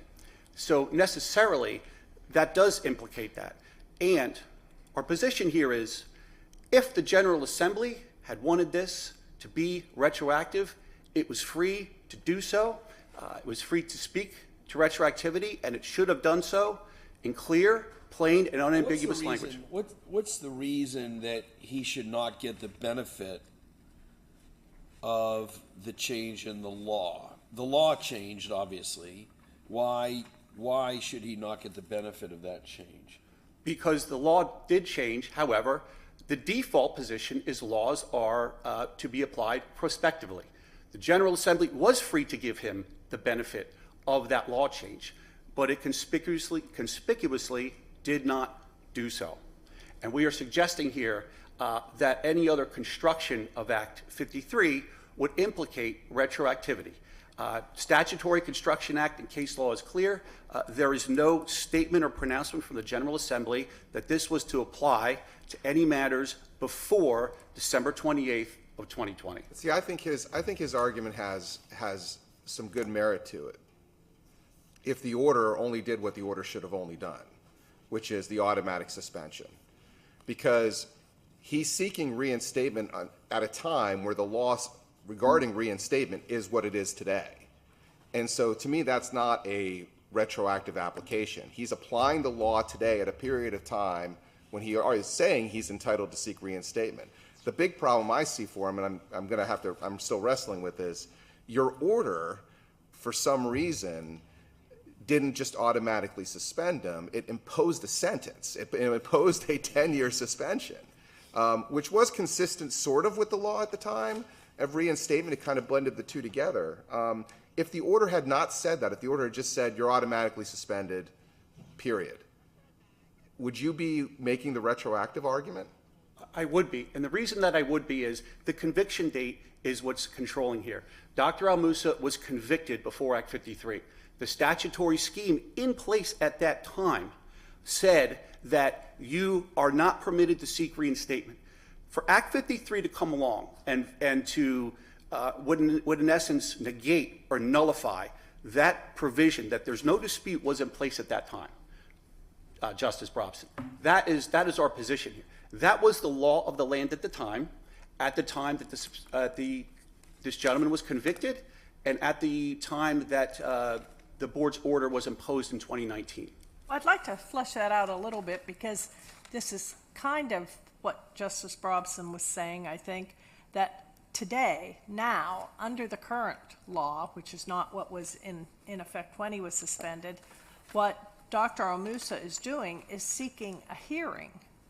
And he didn't seek a hearing before. He couldn't have sought a hearing before.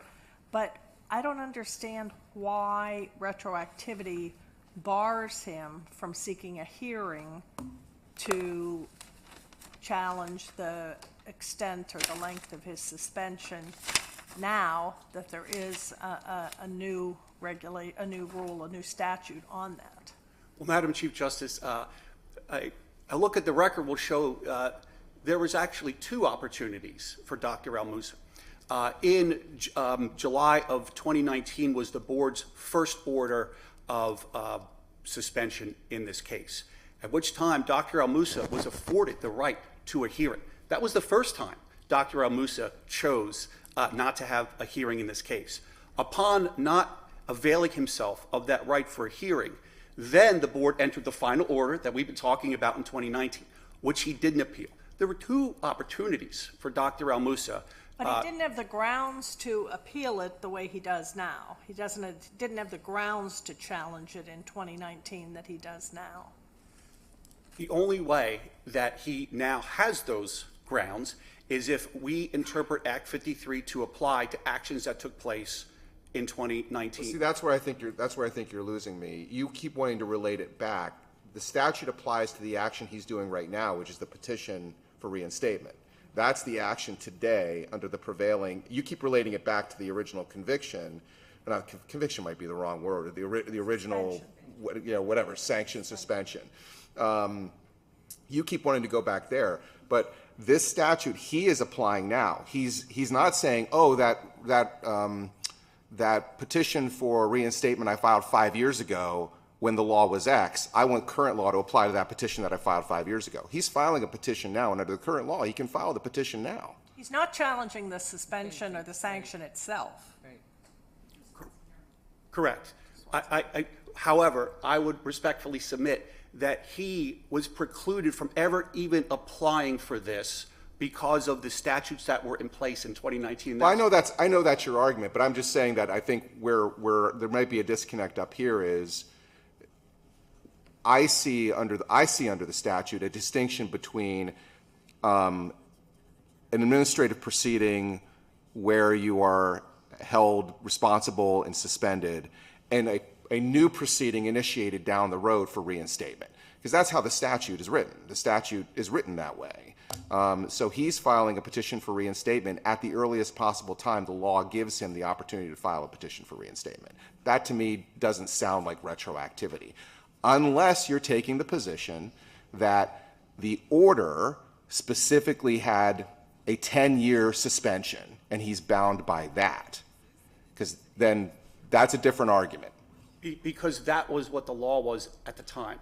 I understand, Justice Robson, your position that with Act 53, that somehow he's now afforded a new right to apply for reinstatement. Mm-hmm. I would suggest that the law that was existing at the time precluded him for 10 years, and if the General Assembly wanted to say with Act 53, notwithstanding what was in place in 2019, those similarly situated to Dr. Almusa would be afforded the right to reapply for reinstatement. Notwithstanding that, it was up to the General Assembly to make that clear.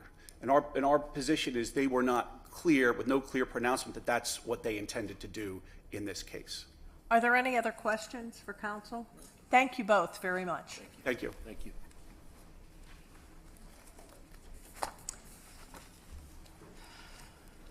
Mr. Minner, would you call the last case?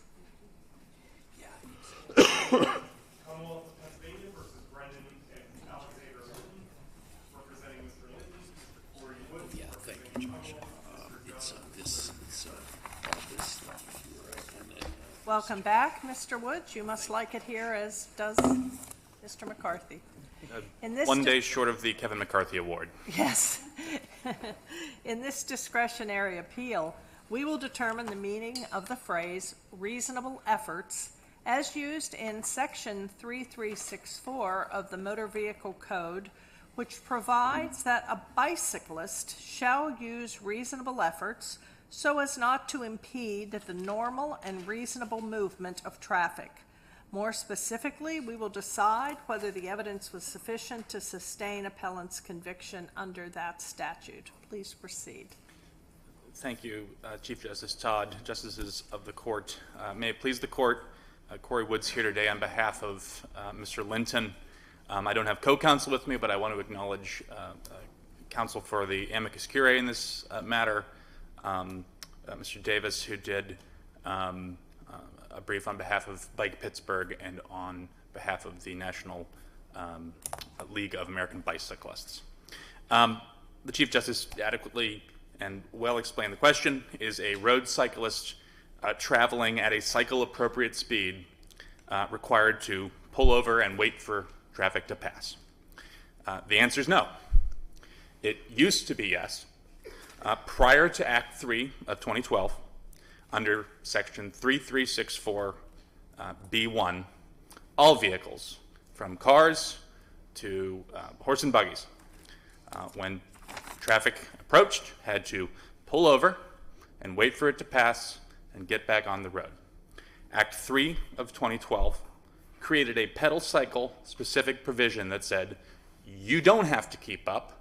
You can go at a speed that's reasonable and appropriate for a cycle. Are there any circumstances where a cyclist is impeding traffic to such an extent that reasonable efforts means they should pull over? There are no circumstances in which they need to pull off of the roadway, but there are other reasonable efforts that the statute requires. Let me give a couple examples. And the PennDOT manual, which we've talked about, talks about a few of these.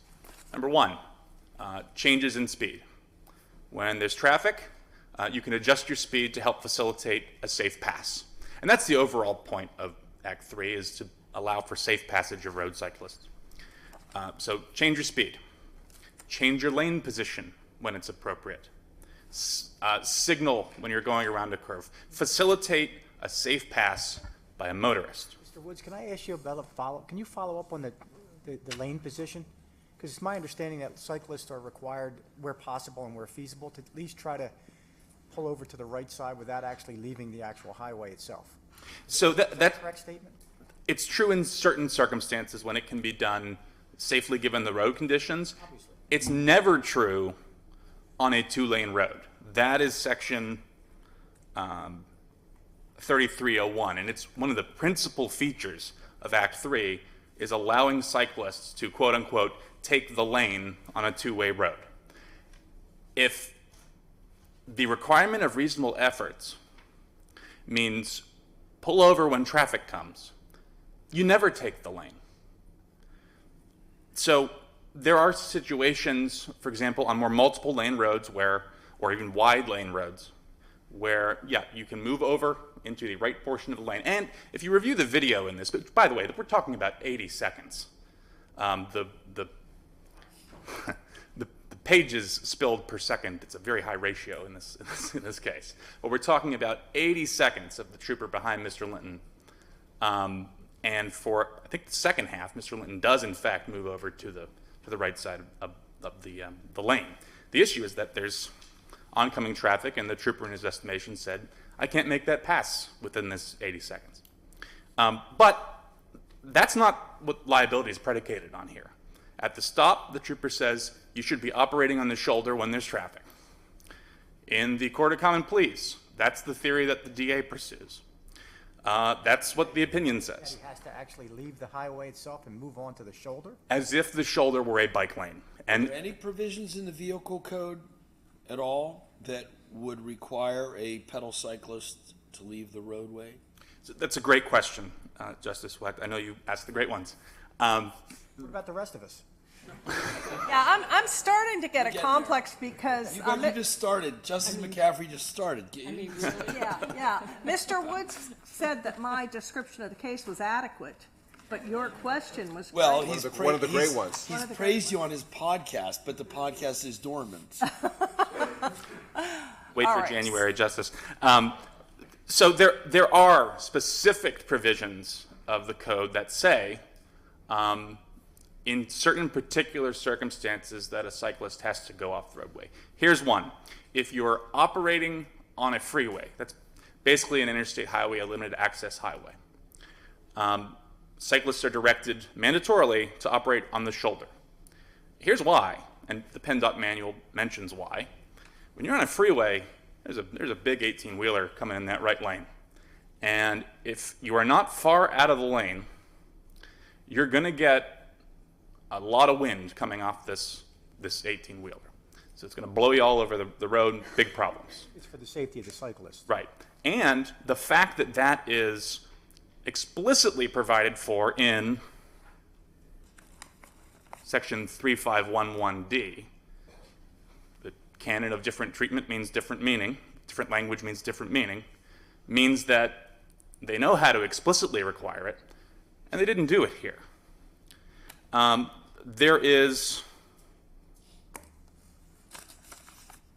that's the only indication where a cyclist is required to move over to the shoulder. There are other provisions in Act 3, again, a cycle safety legislation, that say you may use the shoulder as road conditions require. And road conditions means, you know, there's a tree branch in the road. You don't have to go into the left-hand lane or across the yellow line. You can use the shoulder. That's there because if you're not on a cycle, Section 3301 says, whatever your vehicle is, you got to stay in the lane. So Let me ask you this. Oh, Go ahead, Chief. thank you. Let me ask you this. What if instead of 90 seconds, your bicyclist had been leading this parade of motor vehicles for 5 minutes? Is there a point at which a trooper could say, this is ridiculous. A bicycle cannot go as fast as the cars, and he is causing, the cars to pile up behind him? So I think that the legislature could have made that determination. They could have said, if traffic becomes so onerous, you must pull over. Well, but I don't know. They did that. Let him finish his answer, if you would, Justice Rouse. I thought he did. Yeah. No. But here's the thing. They didn't do that. In Section 3301, they say, and the PennDOT manual elaborates on this, they say on a 2-lane road, you're allowed to take the lane. And the manual's very explicit.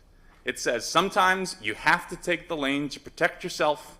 You have to, you may think it's dangerous to make traffic stop for you, but you have to because 3364, you see, you're right about that. But and the Chief Justice question was the same one I was going to ask, because 3364 says a pedal cycle operator shall use reasonable efforts so as not to impede the normal and reasonable movement of traffic. So in her scenario, doesn't the trooper have the discretion? And the reason we don't see these cases is most people, most cyclists, and most troopers are reasonable human beings, unlike maybe here.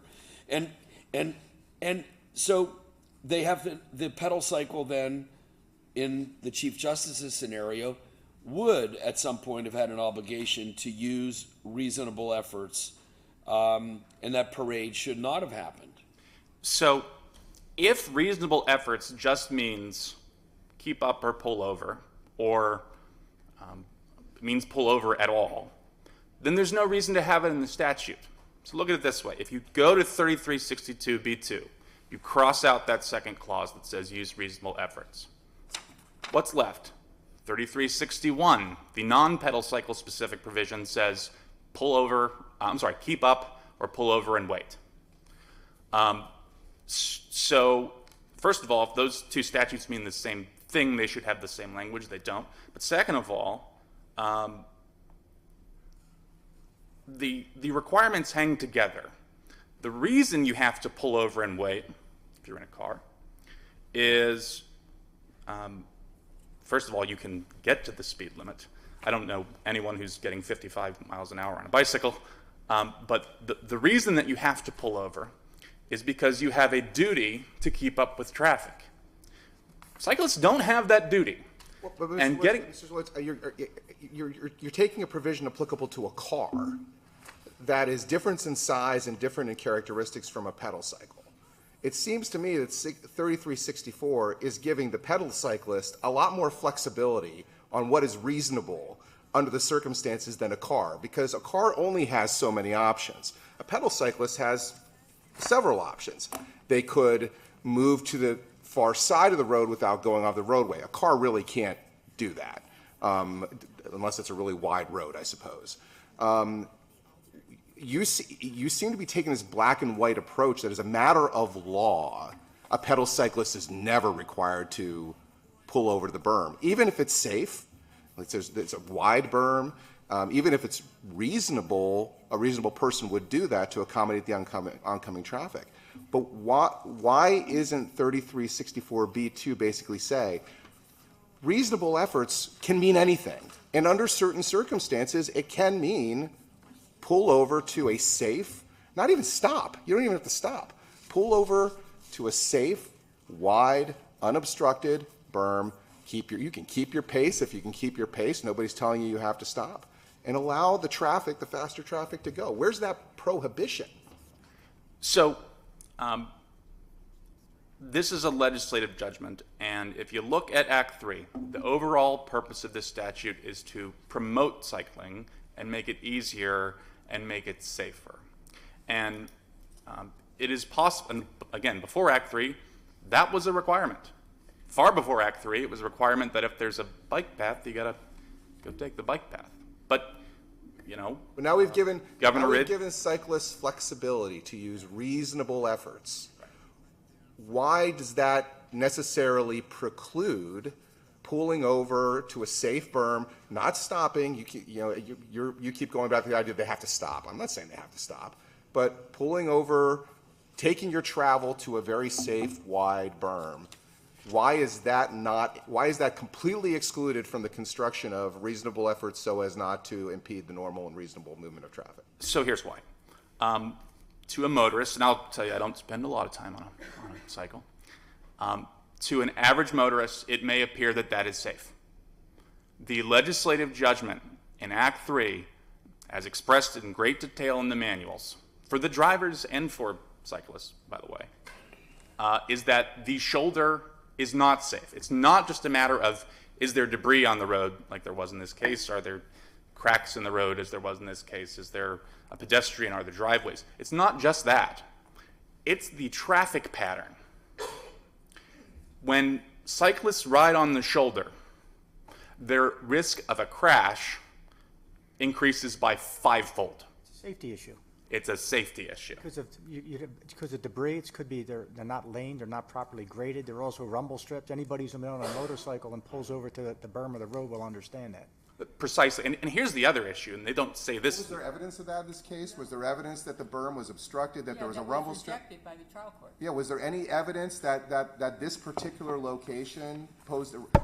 That would seem to be going to the reasonableness of the requirement. In terms of road hazards, first, it's irrefutable evidence. There's a video in the record that I would encourage the court to review. We have, in addition to a keep up the shoulder sign a couple feet in the distance, but let's put that to the side, we have some road conditions that are dangerous, and we have a pedestrian, and we have a vehicle. The Superior Court said, well, why didn't he just weave in and out of the lane of traffic? And this is the point I wanted to get to. We're not just saying, oh, go over the shoulder and operate on the shoulder, that's safe. It's not because of the traffic pattern. But we're now saying, if there's an obstruction on the shoulder, weave back into the road of traffic and go around it. Who's saying that? The Superior Court in its footnote.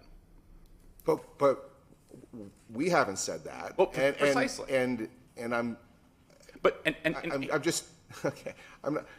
I'm struggling with this because I'm looking for a specific section of the law that tells me reasonable efforts as a matter of law can never, does never, will never ever include the bicyclist leaving the roadway. So that doesn't exist either way. Okay. Right. We agree it doesn't exist. There's no 100% explicit provision one way or the other. But every single other provision in the statute counsels toward an interpretation that leaving the roadway is not safe. And the reason is leaving the roadway, ipso facto, because of traffic patterns, is not safe for a cyclist. You are 5 times more likely to get hurt. You are 5 times more likely to die. That is what was in front of the legislature. That's evidenced in the PennDOT manual. And look, I think one of the things I wanted to talk about in the history of this act is... Mr. Woods, before you go off point, can I just raise a point? Please. Justice Brobson just asked a question. He said, is there anything in there that doesn't, that would require or say reasonable efforts don't include leaving the roadway? And you said no, either way. Under Section 3301, doesn't it specifically state that a cyclist is allowed to take the lane on a 2-lane road? It does. And wouldn't that, by definition, say that you don't have to leave the road? What I meant to say is there's nothing explicitly that says expressly reasonable efforts does mean or does not mean leaving the roadway. But yes, Justice McCaffrey. The General Assembly says a cyclist is allowed to take the road. In other words, is allowed to take that lane of traffic. And the question is, well, what if we say reasonable efforts require him to leave the road? Wouldn't that be a direct in contravention to 3301? Precisely. That's precise. I think I would say that's a necessary implication. I wouldn't say it's an explicit requirement, but we're dickering about explicit versus implicit. That's what we do for a living. We Right, right. Ask a question. 3364. Except when reduced speed is necessary for safe operation or in compliance with the law, no person shall drive a motor vehicle at such slow speed as to impede the normal and reasonable movement of traffic. Can that statute be interpreted as to discriminate as to which roads a cyclist may drive? Meaning, in this particular case, considered all the dangers that you've just espoused, cars, the minimum speed limit was 55, and your client was only going 12 miles per hour. Tell me why your client had permission to drive on that road, because that would be in violation of 3364. Can you identify the subsection, Your Honor? I believe you're referring to A. So A applies exclusively to motor vehicles. The provision that we're talking about, okay, before Act 3, it's A and B1, which at the time was just B. You're in a car, you're in a buggy, whatever the situation is, keep up. If you don't keep up, that's a violation. And if you don't keep up or move over, that's another violation. Act 3 recognized that, in my opinion, recognized that once we let cyclists onto the road, well, they can't do that. They can't, no matter what the highway is, they can't do that. So it said, you don't have to keep up. You don't have to, in my opinion, pull over. You have a separate set of requirements. Based upon your argument and your logic, I could ride my bike on I-76 at 12 miles an hour in the middle lane? So, and that's not a hazard to not only myself, but that's in compliance with the law. That's a highway, right? So no, there's a couple reasons why not. First of all, 3301, unless a log truck spills, you're stuck in the right lane. Right. But second of all, the General Assembly and PennDOT have specifically identified which roads are permissible to ride on and which ones aren't. Limited access highways are a great example. I got it, but I'm still under 3364A. Right. It simply does not apply to the conduct of cyclists. Why? Because it explicitly applies to motor vehicles, and that's the long and short of it. A, no cyclist can be cited for a violation of 3364A. Now let's look at this and say that a cyclist is required to follow each and every rule similar to a motor vehicle, correct? They're supposed to stop at red lights. They're supposed to, produce hand signals. So, with one caveat, Justice. Go ahead. Act 3 establishes about 5 pedal cycle specific provisions that carve out exceptions. Okay. Including 3364B2. That's your argument. Just to clarify, Section 1 doesn't apply to motor vehicles. It applies to vehicles, and bicycles are vehicles. Let me get the... Yeah, I apologize. I'm sorry, my microphone wasn't on. Section B1 applies to vehicles, not motor vehicles. Vehicles are defined in Section 102 as every device in or upon by which a person or property is or may be transported, drawn upon a highway. It includes a bicycle. Right. So I believe, Justice Doherty and I were talking about 3364A, which does include the phrase motor vehicles. Okay. But I take your point that, yes, generally a bicycle is a vehicle. As in 1. Right. And 2 says that the pedicyclist may be operated at a safe and reasonable speed appropriate for the pedicycle. So going 12 or 18 miles an hour is not per se a violation of anything, because that's all that a bicycle can maintain as a speed. Precisely. You seem to be having us read out the second sentence of subsection 2, which says that a pedicycle operator shall use reasonable efforts so as not to impede the normal and reasonable movement of traffic. Did your client have an obligation to do anything? Yes. And by the way, as I said before, he did. It means that, let me back up. So A applies to motor vehicles. B1 used to apply to all vehicles, including cycles. It still does. It still says vehicle. It would be my position that Act 3, in creating a cycle-specific provision, B2, carved out of B1 cycling activity. Because if B1 still applies to cycles, then they're still under the obligation under B1 to keep up with traffic or pull over. Doesn't it mean they should be read in paramateria? I mean, B1 does not say except petacycles. Well, I think they should be read in paramateria, but I think they should be read disjunctively in paramateria, because specifically what Act 3 did was create a separate rule for pedal cycles according to what was going to be safe and what was going to facilitate road cycling. But I'm not, to your point, Justice, I'm not saying that reasonable efforts is out of the statute. I'm saying that it does not include the explicit requirement in B1 that is not expressed in B2. What it does is it says, while you're on the road and you're going 13 to 25 miles an hour, do what you can to facilitate passing. Now, that's what Act 3 was about. It created the 4-foot space for passing. It allowed cars to go over a double yellow line to pass. It was designed to facilitate getting bikes on the road and allowing cars to pass them safely.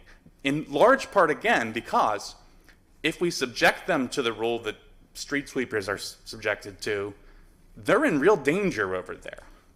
Now, look, I was. Why wouldn't that come out during a factual? Why wouldn't that? I keep going back to my point. It seems like what the General Assembly was saying, instead of strictly you have to pull over, they were giving bicyclists more flexibility, and, to do anything reasonable. It may be reasonable to pull over, it may not. It may be reasonable to do this, it may not. Why should we be limiting the flexibility of bicyclists, assuming the facts are there? Again, what reasonableness is going to be fact intensive. That it's clear, wide, safe, 4, 5, 6 foot wide berm, evenly paved, nice and clean. Why wouldn't it be reasonable under certain circumstances for a bicyclist to pull aside, let the cars pass, and then pull back on? It's not prohibited, is it? It's not prohibited. Okay, so the bicyclist's not prohibited. Well, it might be.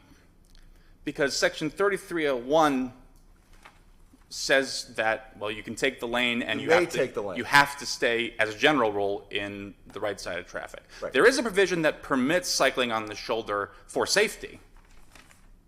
But I think the legislative judgment here is the simple fact of creating a new traffic pattern, adding a lane to the road, in effect.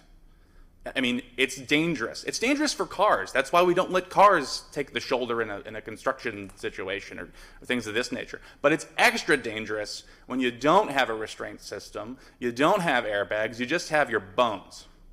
And that's really what's at issue here. Because look, if a cyclist has an obligation to pull over or operate on the, I know where you're going, Justice, or operate on the shoulder. You keep putting the rabbit in the hat by saying obligation.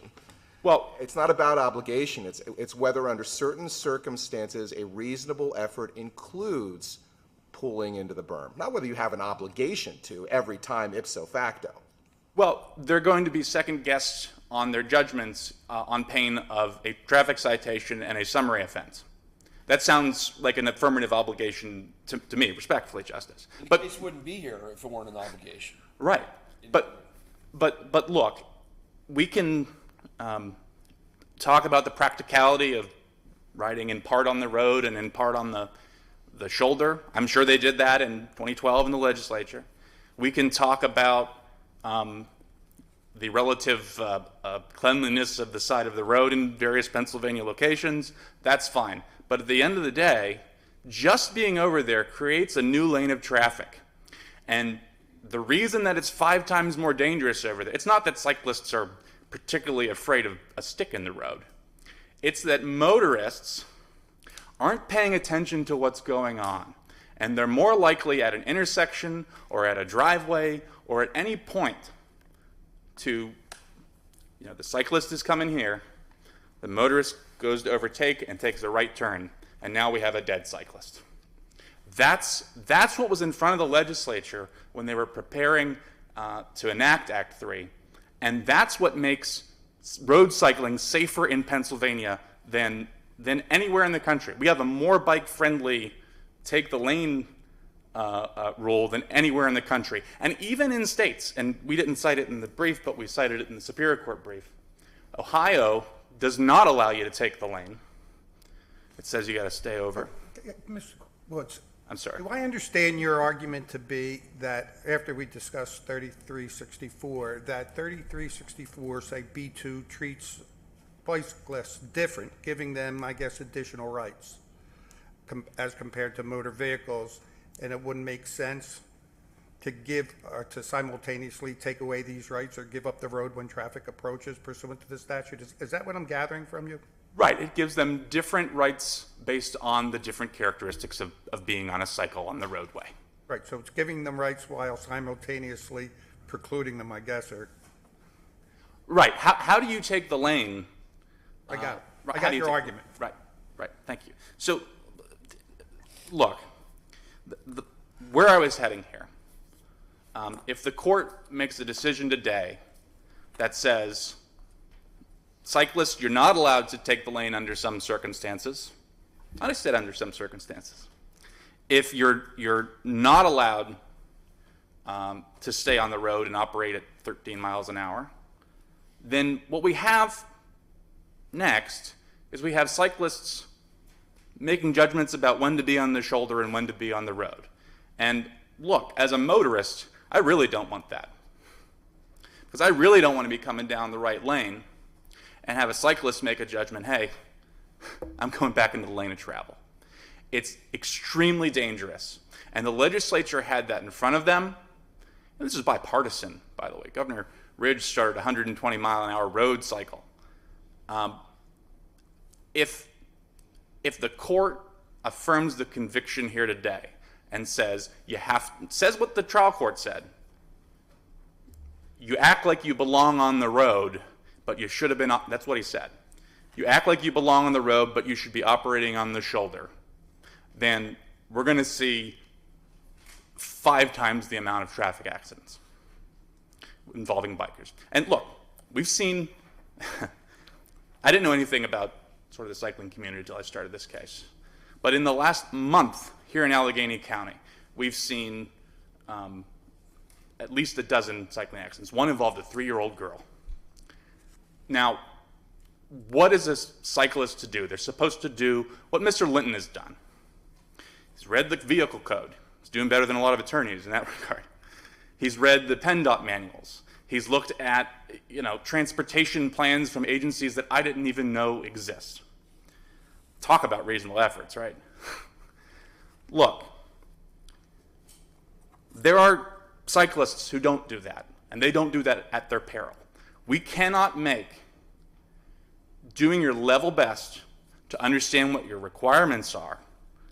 And look, maybe their reading is a reasonable one, but this is a summary offense. This is a criminal statute. If this position is at all reasonable, and I think it is, I think it's right, not to mention reasonable, then the court is obligated to, collapse the statute in favor of the accused. So I hope the court can see that this is the deal that the General Assembly struck. It wanted to promote road cycling and promote its safety. Sometimes cars have to wait more than 80 seconds to get around a bike because there's opposing traffic. I hope that the court will honor that deal and honor the General Assembly's intent. Thank you so much. Thank you. Thank you, Mr. Woods. Let's hear from the Commonwealth.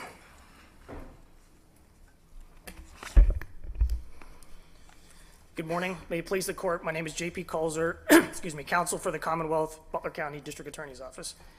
And I believe we've touched on essentially what my argument today is, Your Honors.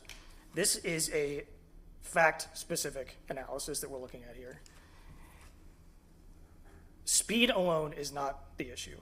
The Commonwealth will concede, and that's in the statute, that's in 3364B2, that the pedicycle may operate at a safe, let me just get the statute here so I have it, safe and reasonable speed appropriate for the pedicycle. That is not in dispute. That is never what the Commonwealth has argued for in this case. That is never what we put forth in terms of the trial court or the Superior Court, that Mr. Linton is guilty of going 12 miles per hour. There are two elements that follow that, which are clearly in the statute. Use reasonable efforts, number one, to not impede the normal and reasonable movement of traffic. So we have never argued that Mr. Linton, by his speed alone, is guilty of this offense. So I just want to make that clear. This is a fact-specific analysis. Which brings me to I think there's two glaring problems with their argument. First, it's extraordinarily broad. If you look at their briefs, the appellant uses the phrase when traffic approaches or whenever traffic approaches, I believe over 30 times throughout their briefs. Again, that's not what the statute says. Use reasonable efforts not to impede traffic, the normal and reasonable movement of traffic. It doesn't say use reasonable efforts not to impede any traffic whenever any traffic approaches. And again, that's never what the Commonwealth has argued in this case. But Commonwealth, tell us what your position is. I hear what it's not. You came up here and said the speed is not the issue for our affirming here this decision. What is your argument? Yes, Justice Dougherty. So our position essentially is twofold. So we don't have a statutory definition for reasonable efforts. Obviously, we're arguing that the phrase must be construed according to its common and improved usage, which comes from dictionary definitions. We're talking about very two common, everyday used words, reasonable and efforts. And I've defined them in my briefs. We're talking about reasonable, practical, common sense, I believe was Justice Brobson's point earlier. And efforts, yes, a conscious effort to do something that's called for under the situation, under the factual circumstances. And if what was called for here? You have a two-lane highway, you've got a bicyclist who's quote-unquote impeding traffic. Is your position, as the trial court indicated and as the Superior Court affirmed, that the reasonable efforts include making or requiring the cyclist to completely get off the road? Yes, Justice McCaffrey. I would argue under this factual scenario, because this is what we have here. The facts of this case were when the trooper pulls over Mr. Linton, he explains to him, there's a generous shoulder area here. So you have backed. Your position is reasonable efforts include making the cyclist get off the road? If necessary. We have never said, and I'm not arguing today, that under every single circumstance, the cyclist has to move over and get on the shoulder, because that would be impractical. Under these circumstances, though, there was shoulder available. I think part of the record was there was a truck that was parked completely onto the shoulder at one point in the MVR. And I think the trooper explained to Mr. Linton, look, if a truck can park completely onto the shoulder, it's wide enough for you to just briefly move over, allow traffic to proceed at, because he's going, and the trooper clocked his speed at, I believe it was 25, 12, and 19 miles per hour. That's moving for a cyclist. It is, but the speed limit is 45 and 55, and you have Lance Armstrong stuff, right? You have or close to it. 25 is pretty good, better than most of us. I would agree. I would agree with the court on that Mr. Linton was going fairly fast. But the speed limit, again, is 45 to 55 miles per hour. So you had vehicles. That's a speed limit. The speed limit. But you had vehicles, and that's of record here, having to go into the opposite lane to pass Mr. Linton, to get past him. But share with us, that's exactly the type of question I had asked your opposing counsel. 3364A is exclusive to motor vehicles. That's plainly obvious. But in the same statute, it gives additional enhanced rights to bike riders. So is it not absurd to say you have the benefit of riding at your reasonable speed, but your request is to not allow it? No, Justice Dougherty, I'm not saying that at all. He can ride at a safe and reasonable speed for the pedicycle. That's not in dispute. We're not arguing that. But once traffic is impeded by his speed, and that's what we're arguing. If you look at what the impediment to the normal and reasonable movement of traffic is, that's the argument. It's his speed. So because his speed is impeding the traffic, he has to act. He can't just stay on the road. But I guess what I'm asking you, the statute specifically says he shall use reasonable efforts, which he is doing. I would argue on these facts, Justice Dougherty, respectfully, he was not. Are you saying categorically, to follow up, Are you saying, because in deciding this case, we're making a rule of application under our interpretation of this, what the statutes require. Are you saying categorically that the reasonable efforts mean that the cyclist must pull off? Because my understanding was that the law requires pull to the side, but pull to the side and pull off are two different things. Wouldn't you agree? Correct, Justice Wecht, and that was, I believe you're referencing the language from the PennDOT bicycle manual, which was actually a misquote in my brief. Because you added the word off. I had off. Yeah. What I was thinking of and what I direct the court's attention to, and I'm hoping I'm answering your question by pivoting to this, is subtitle of the statute itself, slow-moving vehicle to drive off roadway. If we're questioning what does reasonable efforts actually mean, I think there's your indication right there. But that's the motor vehicle. That's the motor vehicle. I'm sorry, that's not the B1 is vehicle. B1 is vehicle. Yeah. Yes. So, are you concerned that B1 says vehicle and B2 says pedal cycle? I think I would agree with Justice Brobson's earlier point that I think obviously the General Assembly's carved out a specific language for the pedal cycle under B2, and that was added, Act 3 added that language in B2, I believe in 2012.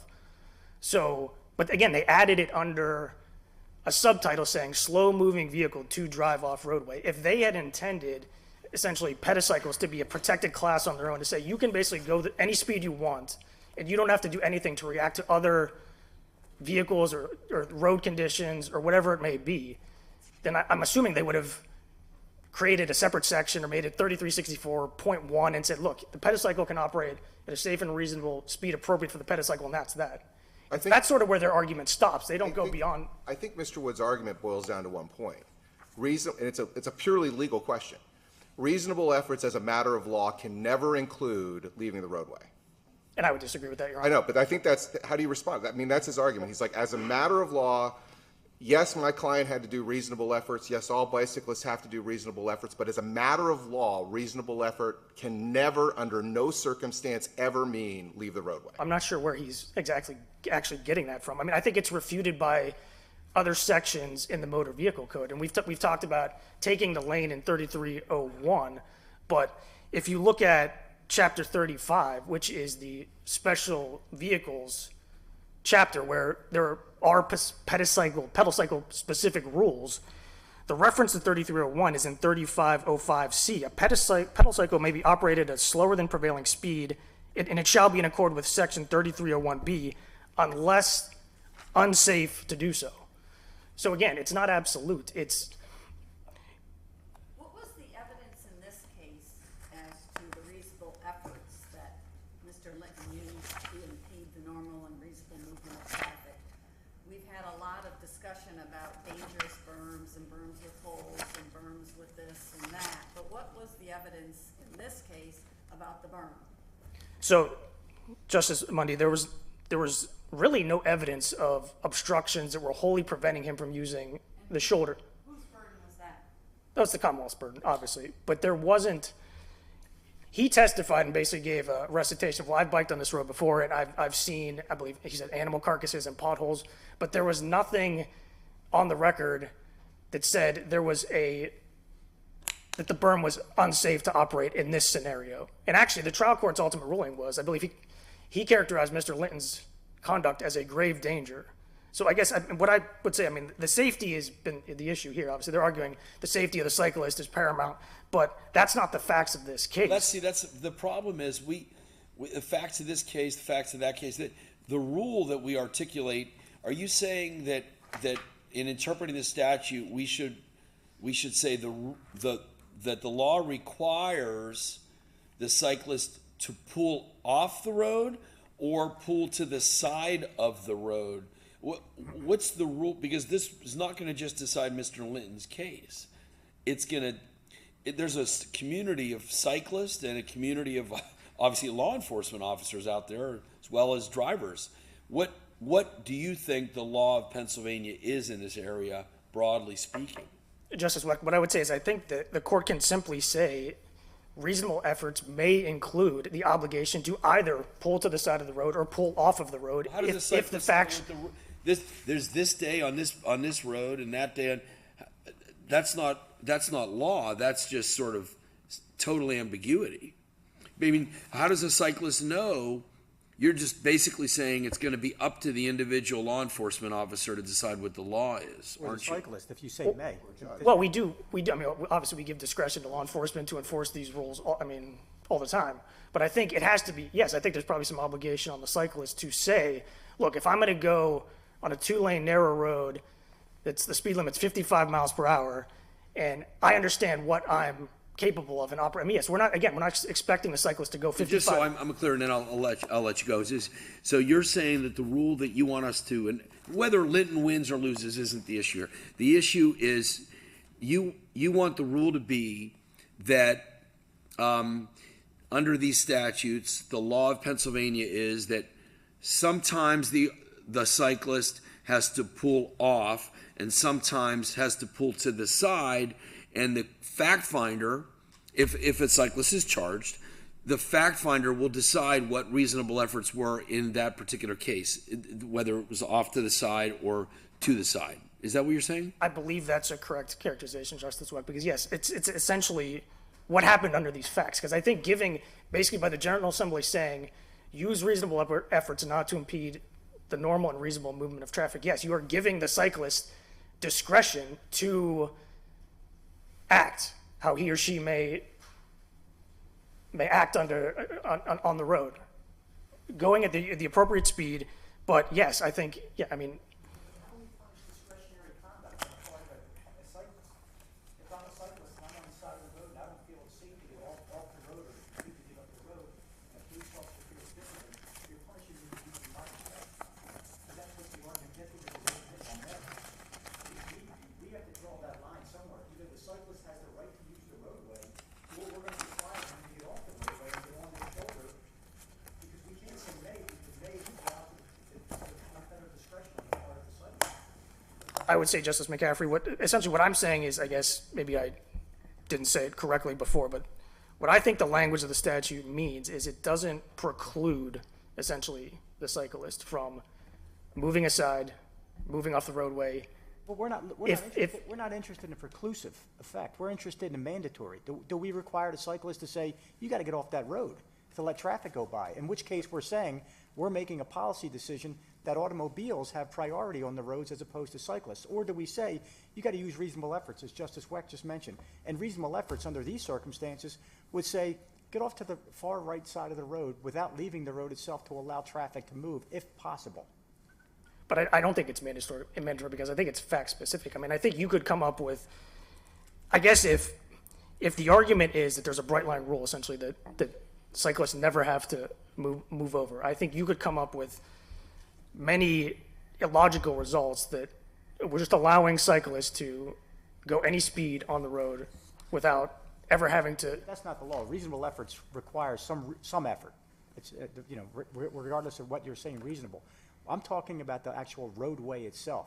You seem to be suggesting, and I think following up to Justice Probst and Justice Weck's points, you seem to be suggesting that a cyclist obviously can't go 55 miles an hour, right? Correct. So with there's traffic behind them, you're saying reasonable efforts can mean, or we can require the cyclist to get off the road.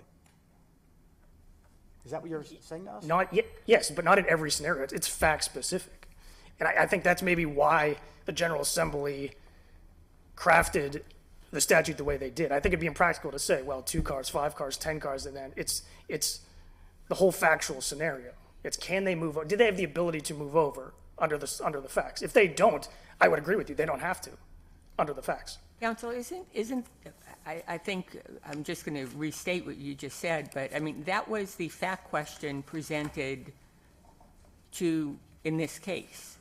And there was a determination made that it was safe under these circumstances to pull over for some period of time.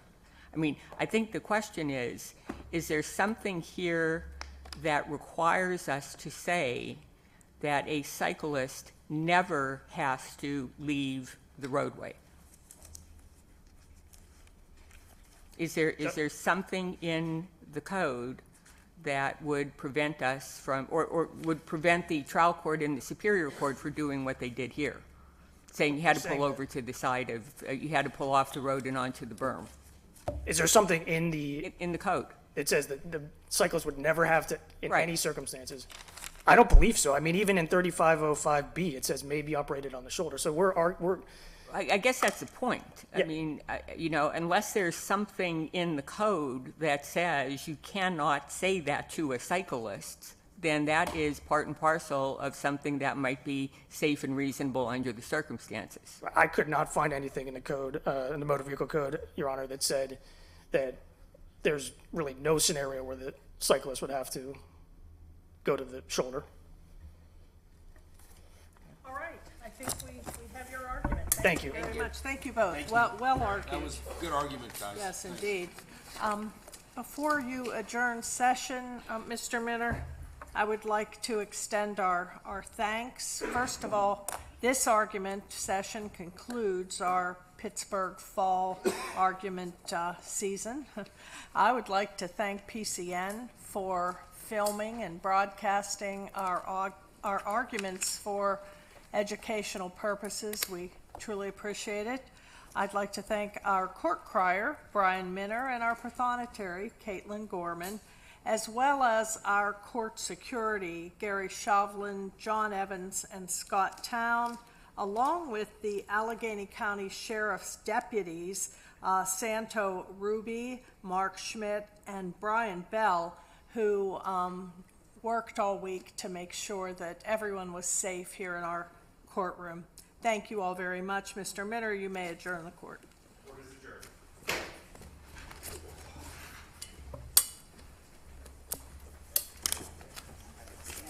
Yes, so am I.